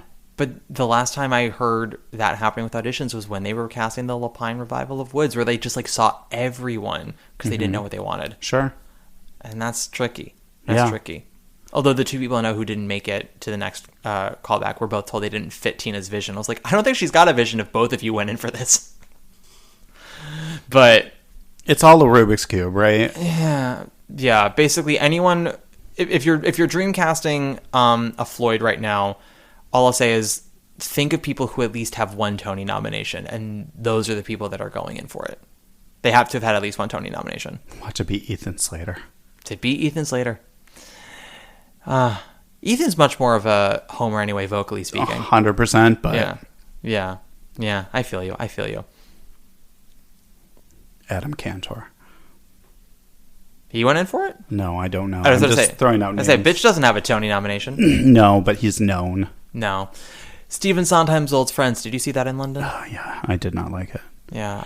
The only person I know who liked it is my friend Danny, and Danny is a weirdo. I liked moments of it. Claire Burt did the best Lady So Lunch I've ever seen in my life. And Last Longest, very good. I heard she does a really good Mrs. Lovett. She's oddly like a very good impressionist. So when she does Everything's Coming Up Roses and like Worst Pies in London, she's eerily doing Angela Lansbury and Ethel Merman. She just has a very good ear. If you listen to her, there's a cast album of her doing Baby, and she sounds exactly like Liz Calloway. She has a very good ear for that. She's great. I did not care for Bernadette the night I saw the show. She was very sick and kept pulling at her collar because I guess she couldn't breathe. She was not good. Also, there's way too many people in this cast. Yeah. There's something like 15. Something like that. And I don't know how many people from London are now coming over because Leia and Bernadette are confirmed. I think they're the only two. There have been rumors of some others coming in, but I don't... that could be because, once again, Cameron McIntosh doesn't really know what he's looking for with an American cast. Yeah. Again, everyone and their mother has gone in for Old Friends. They might bring in Gavin Lee. They might. Did it. I was informed that they've got My Beloved Joe Riding on hold. Oh, yeah. Not confirmed, but on hold. Again, because I have spoken to so many people who went in for it, both like names and like not total names. Right. But like they're not making any offers. Everyone has to audition. They were getting down to like the final callbacks with people, including Judy Kay and not Anne Harada, but Judy Kay. And sorry, the story I'm thinking of involves Anne Harada, but she wasn't going in for it. She saw Judy Kay auditioning, and she was like, "Why the fuck are you auditioning? You're a 2-time Tony winner." But like they got down to like the final callbacks, and then they started from scratch again because Cameron McIntosh actually didn't like anyone that they had. Yeah, I don't know. It was kind of like a review that you see on a boat. Yeah. Or you go to Busch Gardens and you've eaten, and so you go and watch the performers do their 60-minute set. When was the last time we had a really great review on Broadway? On Broadway? Yeah. I guess Fosse? I guess. I think After Midnight was a lot of fun. Oh, I loved After Midnight, actually, yes. And yeah, that was technically a review. Yeah. Yeah. But like, so like, okay, the gold standard of all reviews is Ain't Misbehaved. 100%, yeah. And that was done because it was focused, similar to Sondheim, it was focused on one person's catalog, but Fats Waller didn't write songs for specific shows. He just wrote a catalog of things. And they shaped the whole show around these bold personalities that they had that made the whole thing just fire. Yeah. And because, in a weird way, like when they always tell you if you want to write something universal, write a story that's very specific. Sure. And that becomes universal. And in a weird way, by modeling Amos Behaven off of those very specific personalities, they created a show that so many people can do because it's so unique and offers these amazing opportunities for unique performers. Yeah. Old Friends just sort of feels like not that. It isn't. Yeah. It truly isn't. And it's a pity. Yeah. Because I just I feel like, first of all, there have been so many Sondheim reviews already. Yeah. Too many, one would say. Far too many. There was one joke in Xanadont that was probably the best joke, and it was putting it together side by side by Sondheim was the name of the review. Dumb and specific and very right? funny. But yeah, we've had Side by Sondheim. We've had two different versions of putting it together. We've had Marry Me a Little. Yeah. We've had Sondheim on Sondheim. Yeah. Now we've got Old Friends. Right. And it just diminishing returns. Also because there's too many people in this, like most people aren't super featured. Joe Riding had one song. That's criminal. Yeah. That woman Uh-huh. deserves a million songs. She was incredible. You don't put Joanna Riding on stage and not give her 6 songs. Correct. What the fuck are we doing here, people? Speaking of Tina Landau, actually, so someone actually said in the Discord, are we seeing any trends this season? One of the trends that I want to mention is directors having multiple shows. Oh, so many, yeah. Uh-huh. We've got Susan Stroman with Left on 10th Sure. and Smash when Yeah. Smash happens. We have Kenny Leon with Home, Our Town, and Othello, Yeah. which is going to the Barrymore in the spring. Great. We have Tina Landau with Redwood Right. and Floyd Collins. Redwood is an interesting question mark. Yeah, it played at ART under a different title. It did. I think it was called Wild. Yes, it was wild. And then they Then did it went to LA. Yeah, Old Globe, Yeah, maybe? something like that. Yeah. California. I think, but I think that's where it went under the name Redwood, maybe. Yes, that's when it changed names. Yes. And we have the Stranger Things play coming in, which right. which everyone I know who's seen it in London was like, it's so cool looking. The play itself is garbage. Well, it's going into the right theater. It sure is. And I'm hoping it'll sell for a little bit, have the marquee be filled for 6 to 12 months and call it a day. That when you walk into the marquee and you look above the bar at all those posters, it's like Joe Allen's adjacent. Kind of, It's yeah. all the flops that have played there. It's truly spot the hits because it's like 4. Yeah. Yeah, God. it's Me and My Girl, Annie Get Your Gun with Bernie, Damn Yankees. and Drowsy. Those were the only money-making shows at that theater. Maybe Gypsy. Gypsy, I think. Well, Gypsy was a transfer from the St. James, so I'm not counting her. Gypsy But yeah, ran long enough to replace. Gypsy did make money, but because Gypsy, they did the same business model as Angela, which they toured for 6 months. Well, at the time they got to Broadway, they recouped, and then they moved to the marquee. Yeah. But Yes. Millie was one of those flop hits where it ran for 2 years but didn't fully recoup. Right. 9 to 5 didn't recoup, obviously. No. Yeah. Anyway, Wonderland. please to enjoy my Joe Allen joke. It's a great joke. What do we know about Maybe Happy Ending? Very little. It played The Alliance. Yes, it did. Daniel Chris, Helen J. Shen, Des Duran, who I enjoyed on The Voice. Great crooner singer. I don't know what it's about. That logo tells me nothing. It might be like an AI simulation thing. Kinda. I understand that, there's like computers and romance. I don't know. It's a very small cast. It's like 3 people, I think. 4, I think. 4, okay. Yeah. But also, like, there were rumors that they didn't have their capitalization. Yeah. And that they pushed a month. They did. And apparently they claimed that it was due to Technology and supply and demand for the set. Possible. But they do have the money now. Yeah. Great. Good for them. We'll see what happens. I was told it was very delightful at the Alliance, but I've also been told that people are worried that the Belasco is too big of a theater for it. And the Belasco is not a barn, but like neither is the James Earl Jones, and yet it kind of felt like a barn when I saw Heart of Rock and Roll. Oh, sure. I think the thinking is Darren Criss managed to sell out Hedwig here. So he'll sell this. I think he will. Darren Criss is a name, and he's a bigger name in musicals. Yeah. As is anyone. Sure. Like any star who comes into doing musical, it's like, oh great, we'll go see that. But we'll see. I don't know how it's selling. Yeah. Nothing sells immediately anymore. It's hard I'm to have very an advance. intrigued to see what it is. Like the first logo looked like a mouse pad. So It reminded me of Disco Sondheim. Oh, yeah. Oh, I love that album. It's a fun album. Yep. It wasn't a dig. It just, but that's what this color palette. Yeah, reminded me of that. It truly just looked like a mouse pad, and I was like, what are we doing? I don't understand. Okay. Honestly, that's another theme this season of musicals being in theaters that I think are too big for it. Last 5 years in the Hudson, Floyd Collins in the Beaumont. Maybe Last 5 years is in the right theater. You think it's in the right theater? Yeah, they're going to make money hand over fist. Well, I'm not talking about money-wise. I just mean like, that is a 900-seat theater with a very high ceiling. It's a 2-person musical. Yep. They will make money. Yeah, but they'll scale it down. They'll scale down the stage. Okay. If should I end up seeing that production, I will feel a million miles away from that summer in Ohio. And a million miles to go. And a million miles to go. But they're smart to do it, the Hudson. And the Hudson model is stars in a name show. Yeah. Making money. It's truly like... That has been the Hudson's model for a while now. The summer stock model of Broadway, really, when you think about it. Yeah. Right? Because it's this, Mattress, Merrily, Doll's House. Yeah. I think... Plaza Suite. Yep.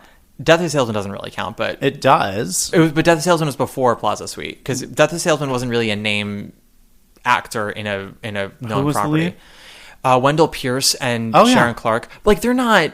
Wendell Pierce is a name, and Death of a Salesman is a name. Death of a Salesman was the name of Right. the Like, Head Over Heels is the only sort of head scratcher for the Hudson in terms of what they do. Well, it's the only new musical that's gone in there, right? Correct. Because everything else... And then they had 1984 and Parisian Woman. Everything else has been revivals. Right. Burn This with Adam Driver and Kerry Russell. Sunday in the Park with Jake and Annalise. Sure. Yeah, no, it's mostly revivals with names. That is their model. It's a solid model, baby. It makes money. It does. And this is going to make money because they can sub out those two. They leave after whatever, 6 months or 4 months, whatever, and 2 other known quantities come in. Selena Gomez appears and makes her Broadway debut. You know what I mean? Doesn't matter. I did just pull a name out of the air. I think the hard sell about getting names to come in to do last 5 years is there is the benefit of it's all the eyes are on you, nothing to distract, like it's the you show. Yeah. But then the double-edged sword of that is like it's the you show. So you've got no one else to lean on, like you've got to be up for it. So that'll be tricky. It's kind of like Hedwig. Kind of, yeah. But that's also sort of why Hedwig was difficult to do name recasting, because like... You think? They had like 17 people go in. Yes, I would say Darren and Michael C. Hall were the most famous that got to go in. Andrew Rannells... Taye Diggs closed the show. Sure. Because he wasn't able to sell it, and also wasn't able to do it. That was a case of they went for a name who was not right for it. I see. Because I feel like it had probably run its course by that point. It had. Because like was Andrew the first replacement, or was Michael C. Hall the first replacement? Michael C. Hall, I believe. And then I think... Andrew. I think it was Andrew, and then no, I think it was Andrew, then Michael C. Hall, and then John Cameron Mitchell. Yeah, I think so, because I remember John Cameron Mitchell licking the floor and saying, "Tastes like Michael C. Hall." I know I know that taste anywhere. But Andrew wasn't like a huge name when he did. Darren Criss did it. Darren Criss was the biggest name they got to do it at that point. Because Michael C. Hall was a year or two off of Dexter by that point. Sure. Andrew Rannells had come off of Mormon and had done. The New Normal, which didn't take off. Sure. But he had girls, so that was keeping him But people relevant. know who Andrew Rannells is. He was known, but like you all you have to do is look at the grosses to see like they were selling at a discounted rate because he was a known quantity, but he wasn't like a big star. Yeah. Michael and Darren were the bigger stars who got to do it. Sure. But again, it fluctuates. Yeah. It's tricky. It is tricky. Because if you cast someone who's right for it, like Andrew, but doesn't have the marquee name of like Taye Diggs at that time. Sure. It's double-edged sword. Yeah. But yeah, I'm interested to see what happens with that last 5 years. Me too. Is it considered a limited run right now? Yes, right now. Okay. And I think it'll be a revival. Oh, it's absolutely a revival. It's falling under the classics rule. It's had 2 other productions in New York at this point. Floyd Collins will be a revival. Yeah. Yeah. And should be. Classique. Classique. Classique. Ding, ding, ding, ding. Yes. Any word on Boop at this point from people in the know? No, I don't know what rewriting they've done. I'm sure they've done some. I don't know. The thing is, Jerry Mitchell is working on like 800 musicals at the same time. Yeah. And I don't know how. Well, some might say Michael Greif did 3 shows last year, to which I say yes, but let's talk about what those shows were. But how many did he actually? Well, he did work on all of them. I think the difference is that Days of Wine and Roses was pretty much set in stone by the time it came. That was just picking up and replanting. Dreadful. Same thing with Hell's Kitchen, which was an immediate transfer from the public. So it was just like... Hey, although they did like some finessing. The smallest of finessing. Yeah. That show needed a rewrite, and they, I think, cut 5 minutes off, and that's really it. Yeah. The biggest thing they did was just like expand it for the stage. Sure. And then The Notebook. And then The Notebook, which was, I'm sure, had work done from out of town, but like he had been working on it for a while, and I think Shelley was there to kind of steer the ship while he was doing triple duty. Because I don't think Shelley was working on it in Chicago, was she? Yeah, she was co-director in Chicago. Crazy. There was I don't recall anyone talking about that at the time. Yeah, because that was the big thing. Like, she's got all these things in the works. What else is Shelley working on? She's doing Aida somewhere, Germany. Netherlands, right? This is the Netherlands? Sure. The Netherlands, even. You know, when I think of Egypt, I think of the Netherlands. Yep. Well, I guess that's a place for them to try it out, similar with Casey and Hercules in London, yeah. And Jerry Mitchell doing Devil Wears Prada. So he's not just doing that over there; he's doing Becoming Nancy over there at the same time. At the same time, yeah, craziness. I know. That's what I mean. Like, yeah. Well, I think Devil Wears Prada starts soon, doesn't it? Yes, which is weird because part of the problem of Devil Wears Prada was that none of the creative team was around. Yeah. Shayna was doing stuffs off Broadway. Elton John was touring. Like, they were literally writing by email. They were. Yeah. And Kate Weatherhead was the only one in Chicago with it. Yes. And like, the director had never done a musical. The choreographer had never done a musical. So there was nobody like who knew how to build something and steer the ship.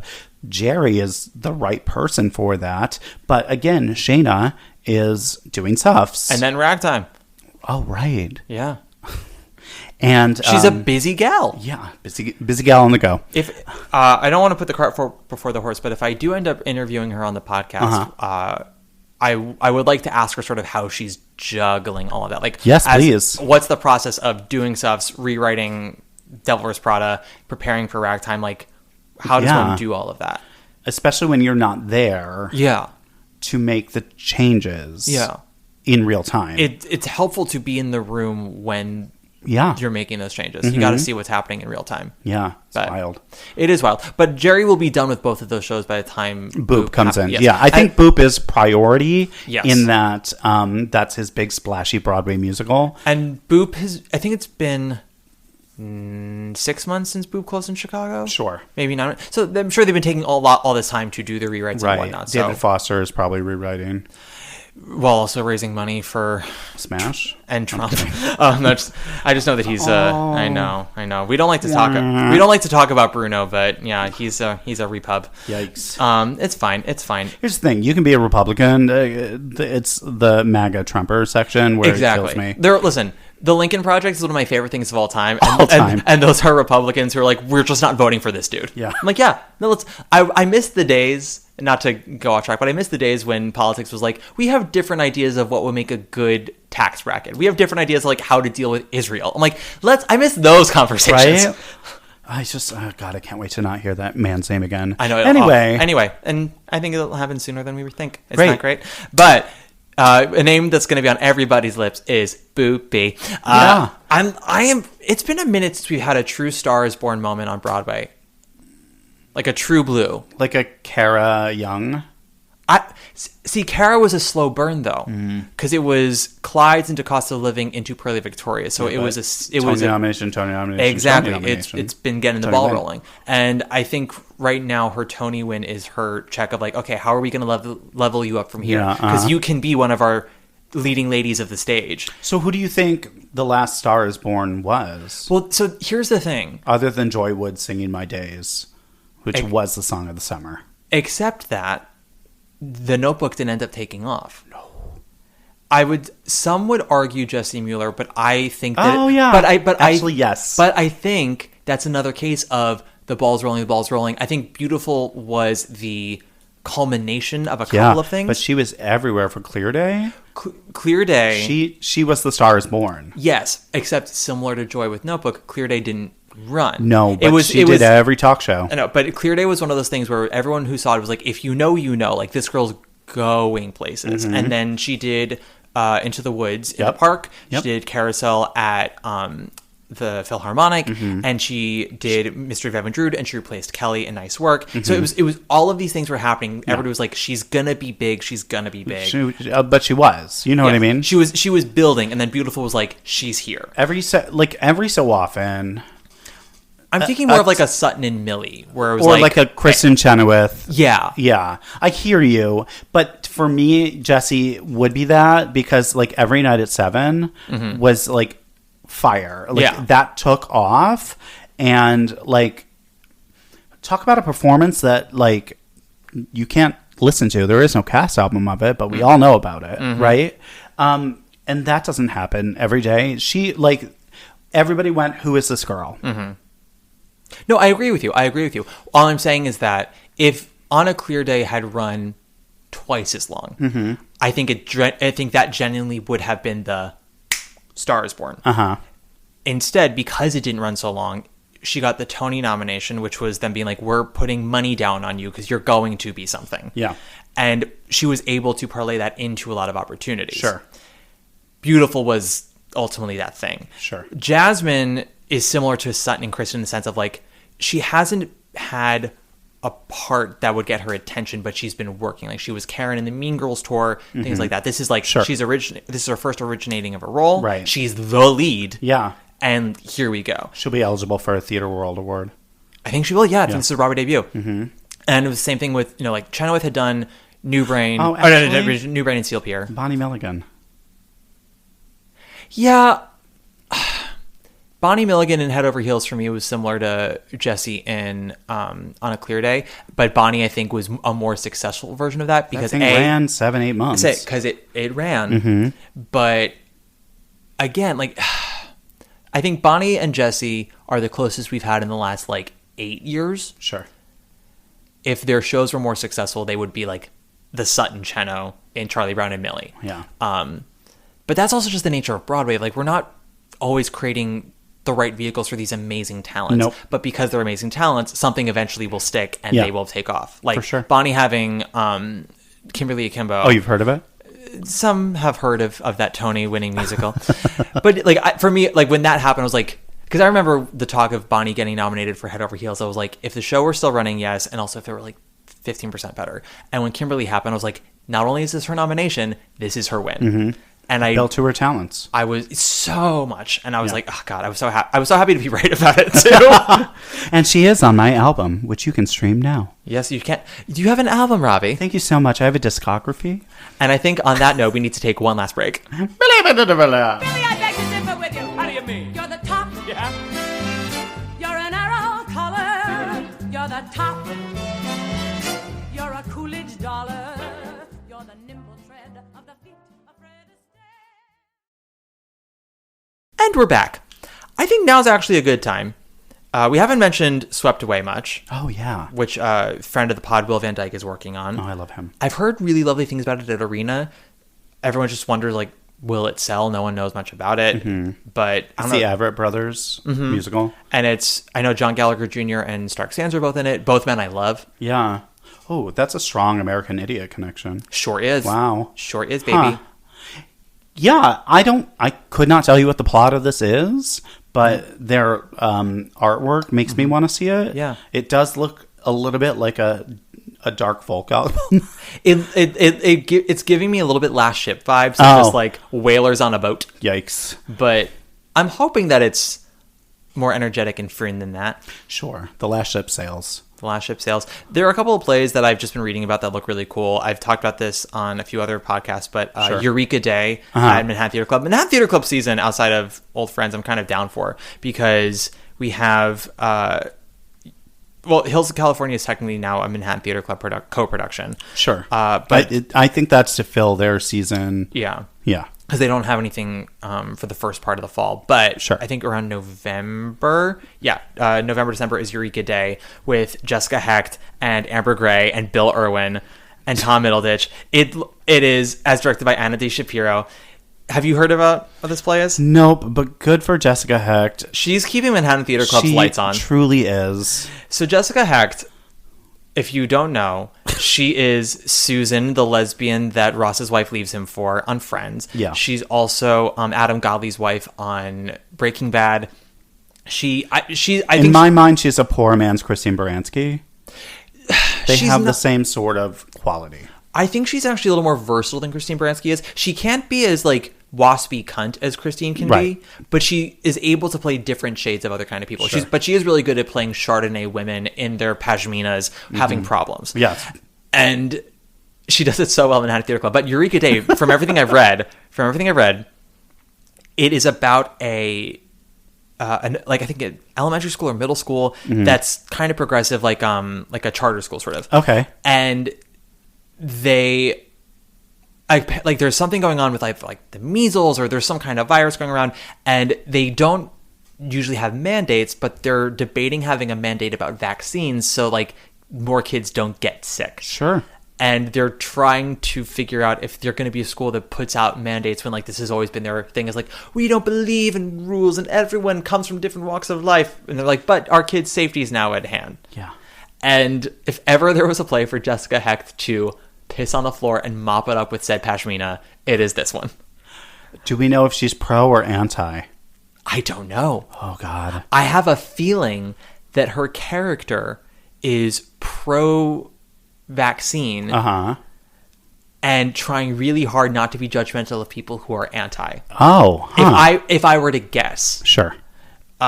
But maybe that's Amber Gray's character, and Jessica Hecht is the one who comes in who's like, I don't want my child getting a vaccine because I don't want them to grow up to become gay. Jessica Hecht just giving Marjorie Taylor Greene. Truly. Yeah. Of the Upper West Side. Yes. I mean, Manhattan Theater Club, roundabout for Jews.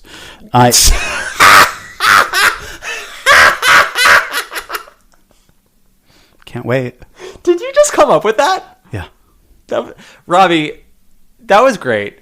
Everything you've ever written down is garbage compared to that statement you just said. Manhattan Theater Club, roundabout for Jews. Yeah. Put it on a t-shirt. Put it on a fucking t-shirt. I love that. That's great.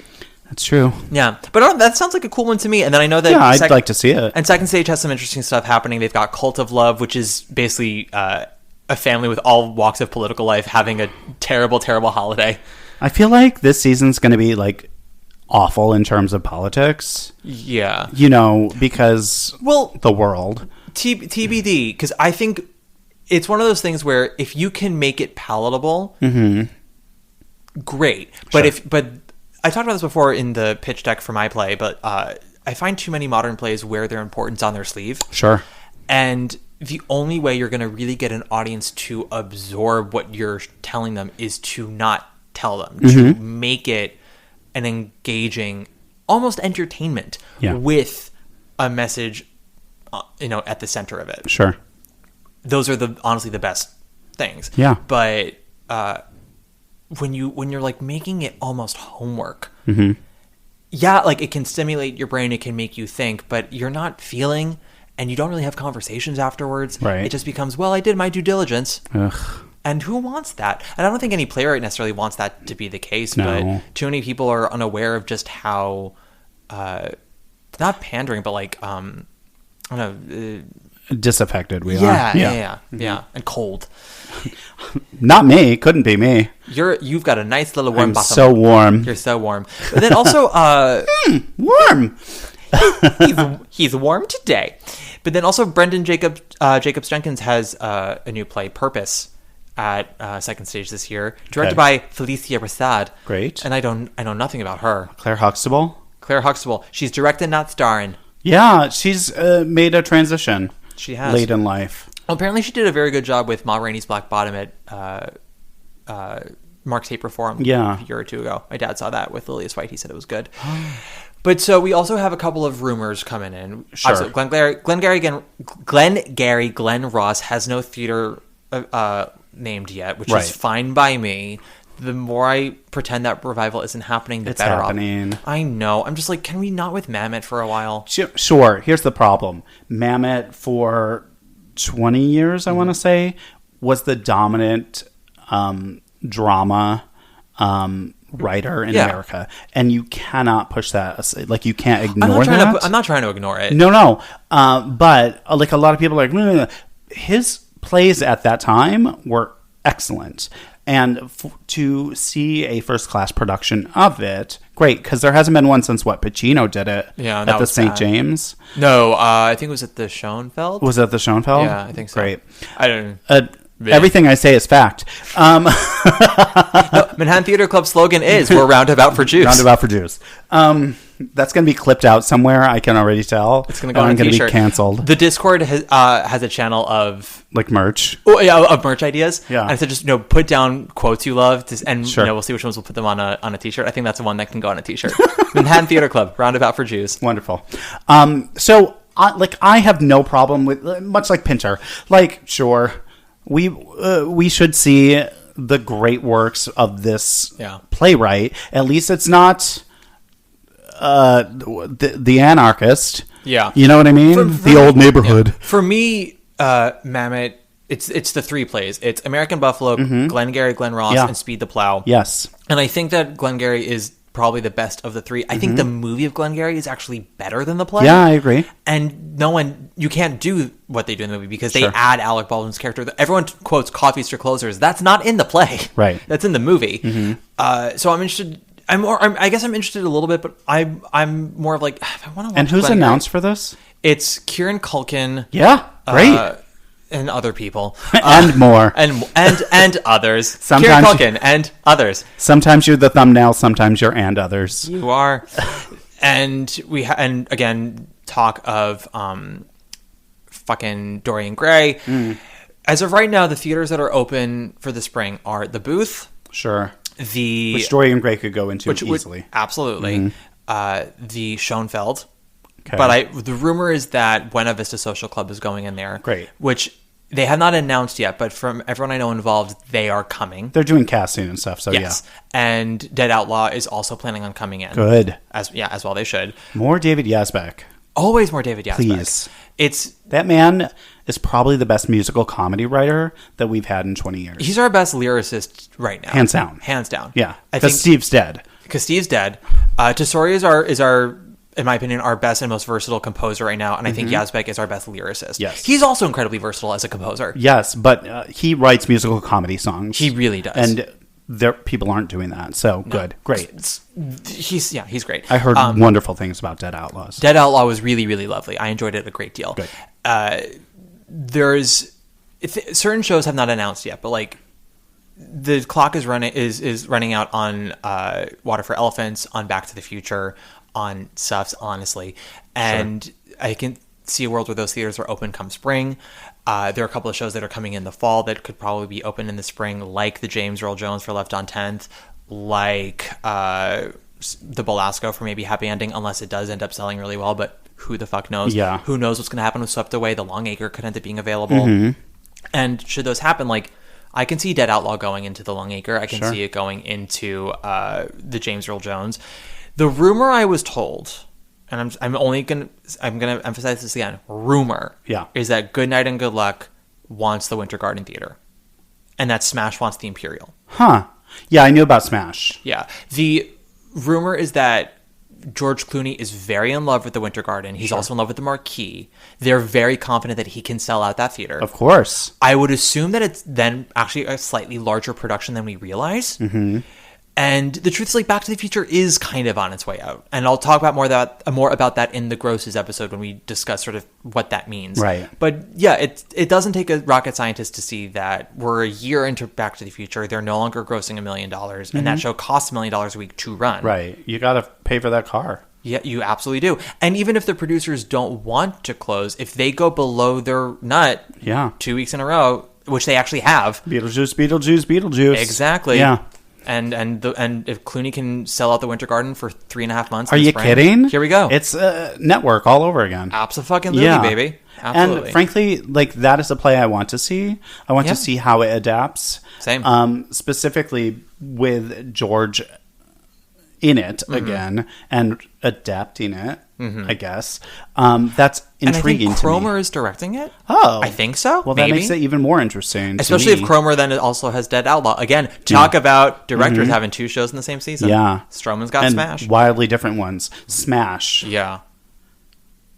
What do you think? I don't know. And also another Bob Martin show, because he'll have Smash and Booper on the same time.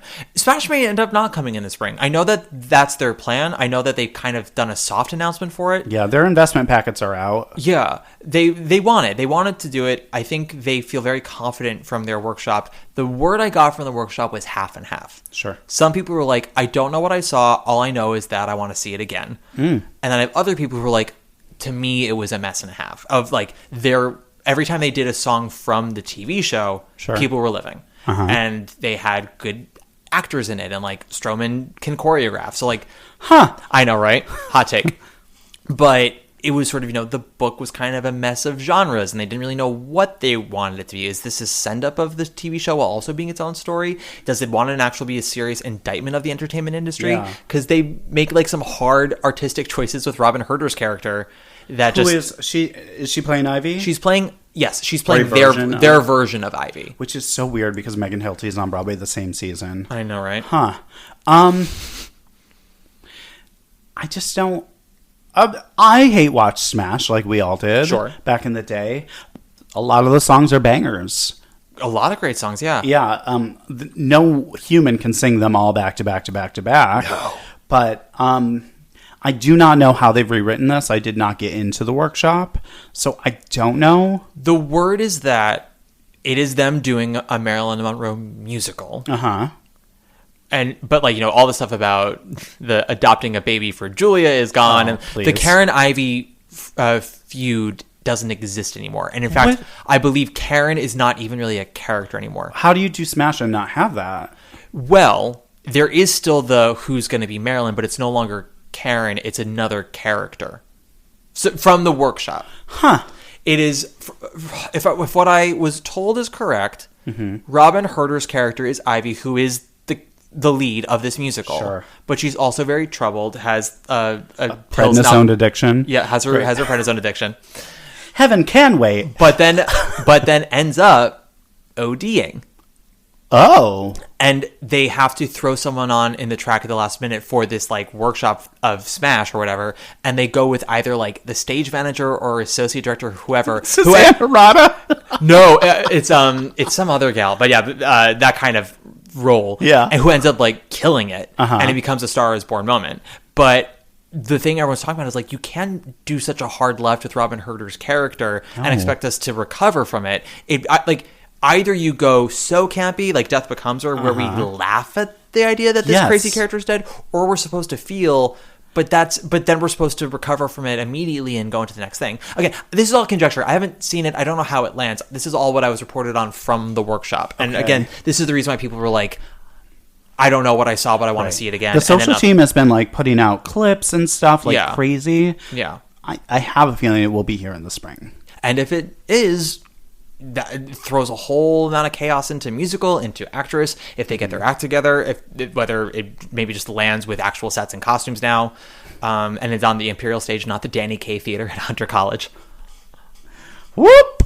A stage I too have performed on, by the way. And I did not go to Hunter. I was there for an unprofessional gig. But it's musical is wild. We didn't even talk about Tammy Faye. Not really. I don't know what to say about Tammy Faye. I don't know anything about it. Elton John wrote it with Jake Shears, I guess, of the Scissor Sisters.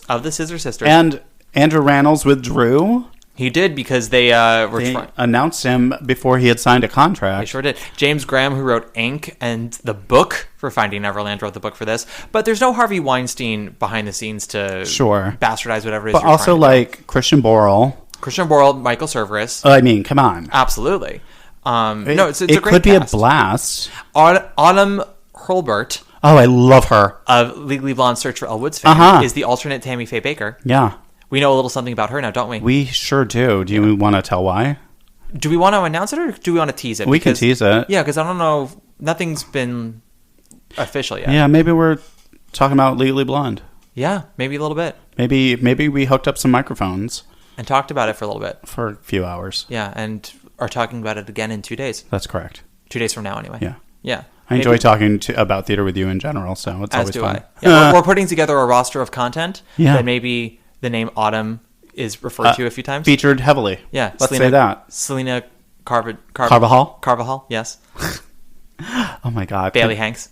Oh, she's somebody. She sure is. I love Autumn. I'm thrilled that. So this new trend of like the alternate, like Sunset Boulevard's guest star, Mandy Gonzalez, and then Stand By Carolyn Bowman. Yeah. Because just like Donna Murphy, like she wasn't the understudy of Bette Midler. She did her Tuesdays and went home. Exactly. And Linda Muggleston was the understudy. She went on once. Yep. Kate Baldwin held up her phone to the speaker in her dressing room and to send me before the parade passes by, which I'm sure was great. Yeah, come on. I saw Linda go on for Donna in Wonderful Town. Oh, I did too, several times. Many did. Many, but she was great.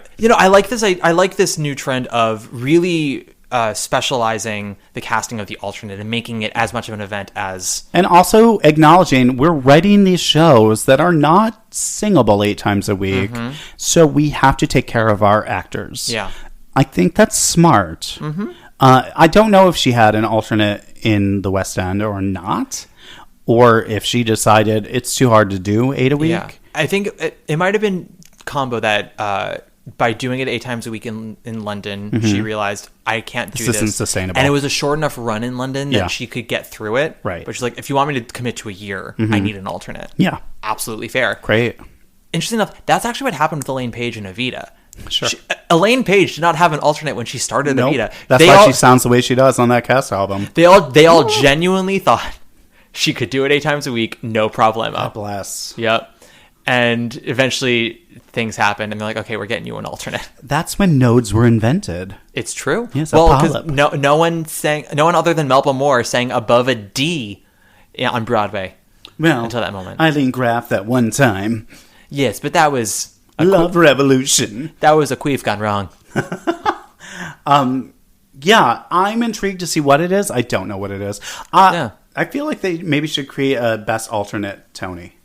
Well, now that it's becoming more regular, wouldn't that be fun? That would be a good one for this year. Yeah, because you got Tammy Faye, we got Shunshet. Yeah. I wonder if Audra's going to eventually get an alternate, or if we were talking about like who should her standby be? Because that's hard. It is hard because you need somebody who's like a name and people are excited. Yeah. That this person's going on, but also like somebody with 2 Tony Awards isn't going to do it. Exactly. Right?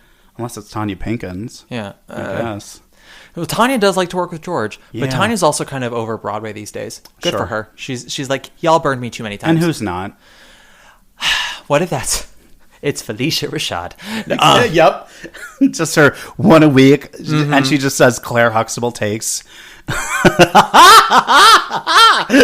In Small World, I just Woody Woodpeckered. I don't even know what's happening. Guys, I'm delirious. It's been a long week, everybody. Yeah. But we're pulling through. We sure are. So final takeaways of this season. What top 3 shows you're most looking forward to seeing? Gypsy. Can't wait. I just, I think it's going to be special. Floyd Collins. And I think Our Town. Because again, it's a play. It is a blinder for me, and so I'm interested. And I think Kenny Leon brings something to these classics, like a breath of air. And so I'm excited to see those. If I can get a ticket for it, I am very eager to see Othello. Sure. I think that first of all, I think that Denzel and Kenny are a very good team. They do good work together. I am very hot and cold on Jake Gyllenhaal. Sure. But I think this is actually perfect casting for him. I don't think Jake Gyllenhaal is an endearing presence. I think he's much better at playing broken or hateful people. Sure. And so, like, in Brokeback Mountain, he's it's weird that you stared at me when you said that. Broken and hateful. Right into your eyes. Yes, I felt that. I felt that in my soul. It hurts. It hurts in my Our Town. But in my Grover's Corners. Also, every time I say Grover's Corners, I can only think of Robin Williams in The Birdcage. I can take her all around the world, but she's still that little girl from Grover's Corners. Yep. Oh, God. I'm going to find you the demos of that. I think Liz sent them to me. Please do. Yeah. But That name dropping. I'm sorry. But I think Jake Gyllenhaal as Iago is actually really great casting. Yeah. So I'm excited for that. If Picture of Dorian Gray, it does officially come in. Sure. I'm excited to see that. I heard Yes. really cool things about that. Gypsy Gypsy, Death Becomes Her, and Death Becomes Her. Shit. But Gypsy, Death Becomes Her are two shows for me this season where I just sit there and go, please don't break my heart. Can I tell you, last season, I don't think was a good season for musicals. It was not. There were too many, but none of them were outstanding. This season could reverse that. I sure fucking hope so. I really hope that like the gas leak is done and we're just doing these like great shows that have the proper rewriting and learning things out of town, right? Yeah. Remember when we used to go out of town and learn what to change? When back in my day, we went all the way we opened in Venice and next played Verona, then on to Patrona. Lots of dough in Gramona. Yes. Oh, I saw that when I was in London, and Bart Shear directed that. Kiss Me Kate. Yes. Stephanie J. Block. She was Steffi J. excellent. How was Bart's direction? Great. That's Yeah. not a show that I really vibe with him on, because I don't think of Bart for comedy much. Sure. This was funny, but Stephanie's funny. Sure. And, yeah. She's a kooky gal. And also, like, the UK, they like to mug. So. Which is very much what you need in that show. And the gangsters were chef's Please tell kiss. me that Stephanie did I Hate Men like an actual comedy song. Yeah. Fan-fucking-tastic. Yeah. It was not a... TED Talk, Correct. Like the most recent. Yes. Yeah. Roundabout. The Manhattan Theater. wildly unfunny. Yeah. Manhattan Theater Club for Wasps. Roundabout. Woof! That's not as good. It's not as good. I repurposed it. I inverted. Wasn't Yep. as good. It's fine. It's fine. Yeah. The way I always describe that Roundabout Kiss Me Kate is because it did also kind of follow the mold of the 99 Kiss Me Kate, but not as well. Right. But I said the Kiss Me Kate costumes in 1999 were like purple and blue and red. Like they were deep colors. Yeah. And then the revival, it was like mauve. Yeah. It was like Robin's Egg Blue. Hello Dolly on the West End. And but like all the colors were just washed out. It was the lighter version of everything. And I was so bored. Dark and sad. Dark and sad. Lots of Joe and Gramona. Ugh. Yeah, I'm hopeful. I don't want these shows to break my heart. Redwood is a giant question mark for me because all the word out of town was kind of mixed. Sure, but it's just coming on in But she's anyway. gonna sell tickets. Of course she is, and she's in our home theater. God, do you remember when If Then had a huge marquee outside of above the Toys R Us or whatever that just said, "Be there when a star becomes a legend." And I don't remember that. That was their like marketing campaign, and I was like, "How about just be there when a star sings a song?" Yeah. Like, If Then isn't going to make you a legend. I don't know what to tell you, baby. Yeah. Well, I will say they got very lucky with John Travolta saying Adele Dazeem earlier that year. Yeah. Yes. Because If Then was selling a little bit with Adina stuff, but it really sold when Adele Dazeem happened. And then after the Tonys, when they won nothing, and she did her little bit of "If We're Always Starting Over," Yep. then everybody kind of died off on it, and they were like, "Oh, right, it's just sliding doors with glasses." Same. Whereas Gwyneth Paltrow changes her hair, Idina Menzel wears glasses. Yes, and you got to tell them apart somehow. Yeah, but I do like a turntable. Great. I remember. Wait, okay. I just got to say this one thing, and then we'll close out. Speaking of Broadway World and crazy people and QAnon theories and people just being fucking dumb. Mm-hmm. So Hamilton famously went into the Richard Rodgers Theater after If Then. Yeah. Never heard of it. Uh-huh. But Hamilton had a turntable, and someone went to go see Hamilton like 6 months into the run and wrote on Broadway World, did they have the turntable as an homage to If Then because it was the same theater? Oh my God. And someone went, Open the schools. I know. Sometimes people need to get vaccinated, Robbie. Open the schools. Open the gates. Some people Get a thrill. Some people actually have things to say. Some people have strong opinions and a critical eye, and some people just have access to the internet. Yeah, people have things to say. It's just not always smart. No. Some people should just see shows and enjoy them and never comment on them because, my God, when you open your mouth, I just want... To quote Dominique Cavanaugh, which hand do I slap you with? Yes. Dominique Cavanaugh. This has been a delight. This has been Broadway Beyond the Dip. This has been a delight, Robbie. Thank you so much for coming on. Of course. I don't know if we've covered everything to people's delight or what, but I'm happy with what we got. Why don't I come back like halfway through the season and we can reassess? Absolutely. I think what we'll do, let's do a New Year's reassess. Discord, are you good with that? We'll ask the Discord, see if they have anything to say about it. Do you all hate me? They do all hate you. That makes sense. They go, every time Robbie Rozelle comes on the podcast, you get on topic. Zeros of listens, right? That's so wild. Negative, actually. They take away my listens from other episodes. Sure. Craziness. I'm famous for that. Yes. You are famous for in that. some quarters. In some French quarters. Robbie, where can people find you if you want them to find you? Thank you so much. I am Diva Robbie on all platforms because of branding. And you can stream my wonderful discography on Spotify, please, because I'd like to get some guacamole. We would love to get some guacamole on that Chipotle burrito. Yeah. If you want to follow me, I'm on Instagram at Matt Koplik, usual spelling. If you like the podcast, give us a nice 5-star rating, please. 5. We just cracked 250. We're at 251. Oh. Yeah, fantastic. Definitely. We're things are looking up. You're picking up. For good old Broadway Breakdown. It's about time. No new reviews since the last one, but that's okay. Yeah. I know people get very self-conscious about writing reviews because, honestly, whenever people do write reviews, they fucking kill it. So anyone is like, I don't know if I should. Like, I'll not kill it as much. And you're so smart that, like, that scares other people. I don't think I'm smart. I'm crazy. Two things can be true. This is true. Yeah. True. Jessica Hecht can be both a Jew and a wasp in any Manhattan Theater Club production she chooses to do. All of them. Judith Light is probably in this somewhere, just in a corner. Judith Light, the only woman who is clearly a Catholic and has played a Jew more than once on stage, and we're all just fine with it. Sure. Because she's Judith fucking Light. She's Judith fucking Light. Back-to-back Tonys. That's who's going to be Audra Standby and Gypsy. And we're all going to be fine with it. Kind of not mad at it. Although this is a show about race, so... And again, we're all going to be fine with it. Watch it be LaShawns. Yeah. Well, I think perhaps the idea of whoever will be the standby is just like, hey, like, Audra is going to call out at least once. Mm-hmm. You will go on. Yeah. So, like, what would it give you a thrill to be Mama Rose on Broadway every now and then? Yeah. One every 15 shows. Yeah. Like, wouldn't that be nice? And that's what got Anika Nani Rose back into a musical. And that's the story of how I met your mother, Anika Nani Rose. Bye. Yeah. Anyway, yeah. 5 stars on the podcast would be great. Join the Discord channel if you'd like, as we're about to start up on the new series Grab Bag. And if you have questions or topics you want us to cover, that is the only way we're going to be able to find out about any of them. That's why I joined. Yes, that is why you joined. Robbie, what diva do you want to close us out with today? Oh, you mentioned Marin earlier, so I want Marin Maisie. Fine, we'll have Marin Maisie. I love her. Marin Maisie, 3-time Tony nominee for Kiss Me Kate, Ragtime, Passion. And a Tony Award honoree. Oh, is she really? Yeah. That's amazing. Posthumously? Posthumously.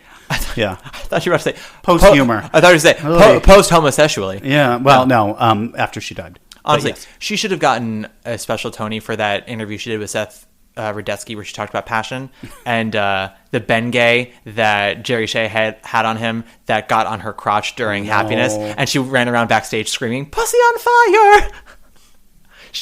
Girlfriend was a broad and a half. That's loved just her. Glenn Close. What's Glenn Close? I can smell your nappy pussy. From that new movie she's in. Oh, right. That clip is making the rounds. It's a film. It is a film. Anyway. That was Glenn Close going, I'm going to honor the great Dame Marin Maisie. Yes. This line isn't even in the script. I'm going to say it. Pussy on fire! Pussy on fire! God, I love her. I love her so much. There we are. We're going to, we'll close out with Marin doing, actually, we haven't closed out with her doing Kiss Me Kate. It's always been Ragtime, so we'll do Kiss Me Kate. Great. Perfect. Love All right. So, catch us back next week, guys, when we do the Broadway Grosses. Yeah, learn something. Learn something for Read once. Read a book. Read a goddamn book. Stop going on Broadway Worlds and talking about goddamn turntables. Oh my God.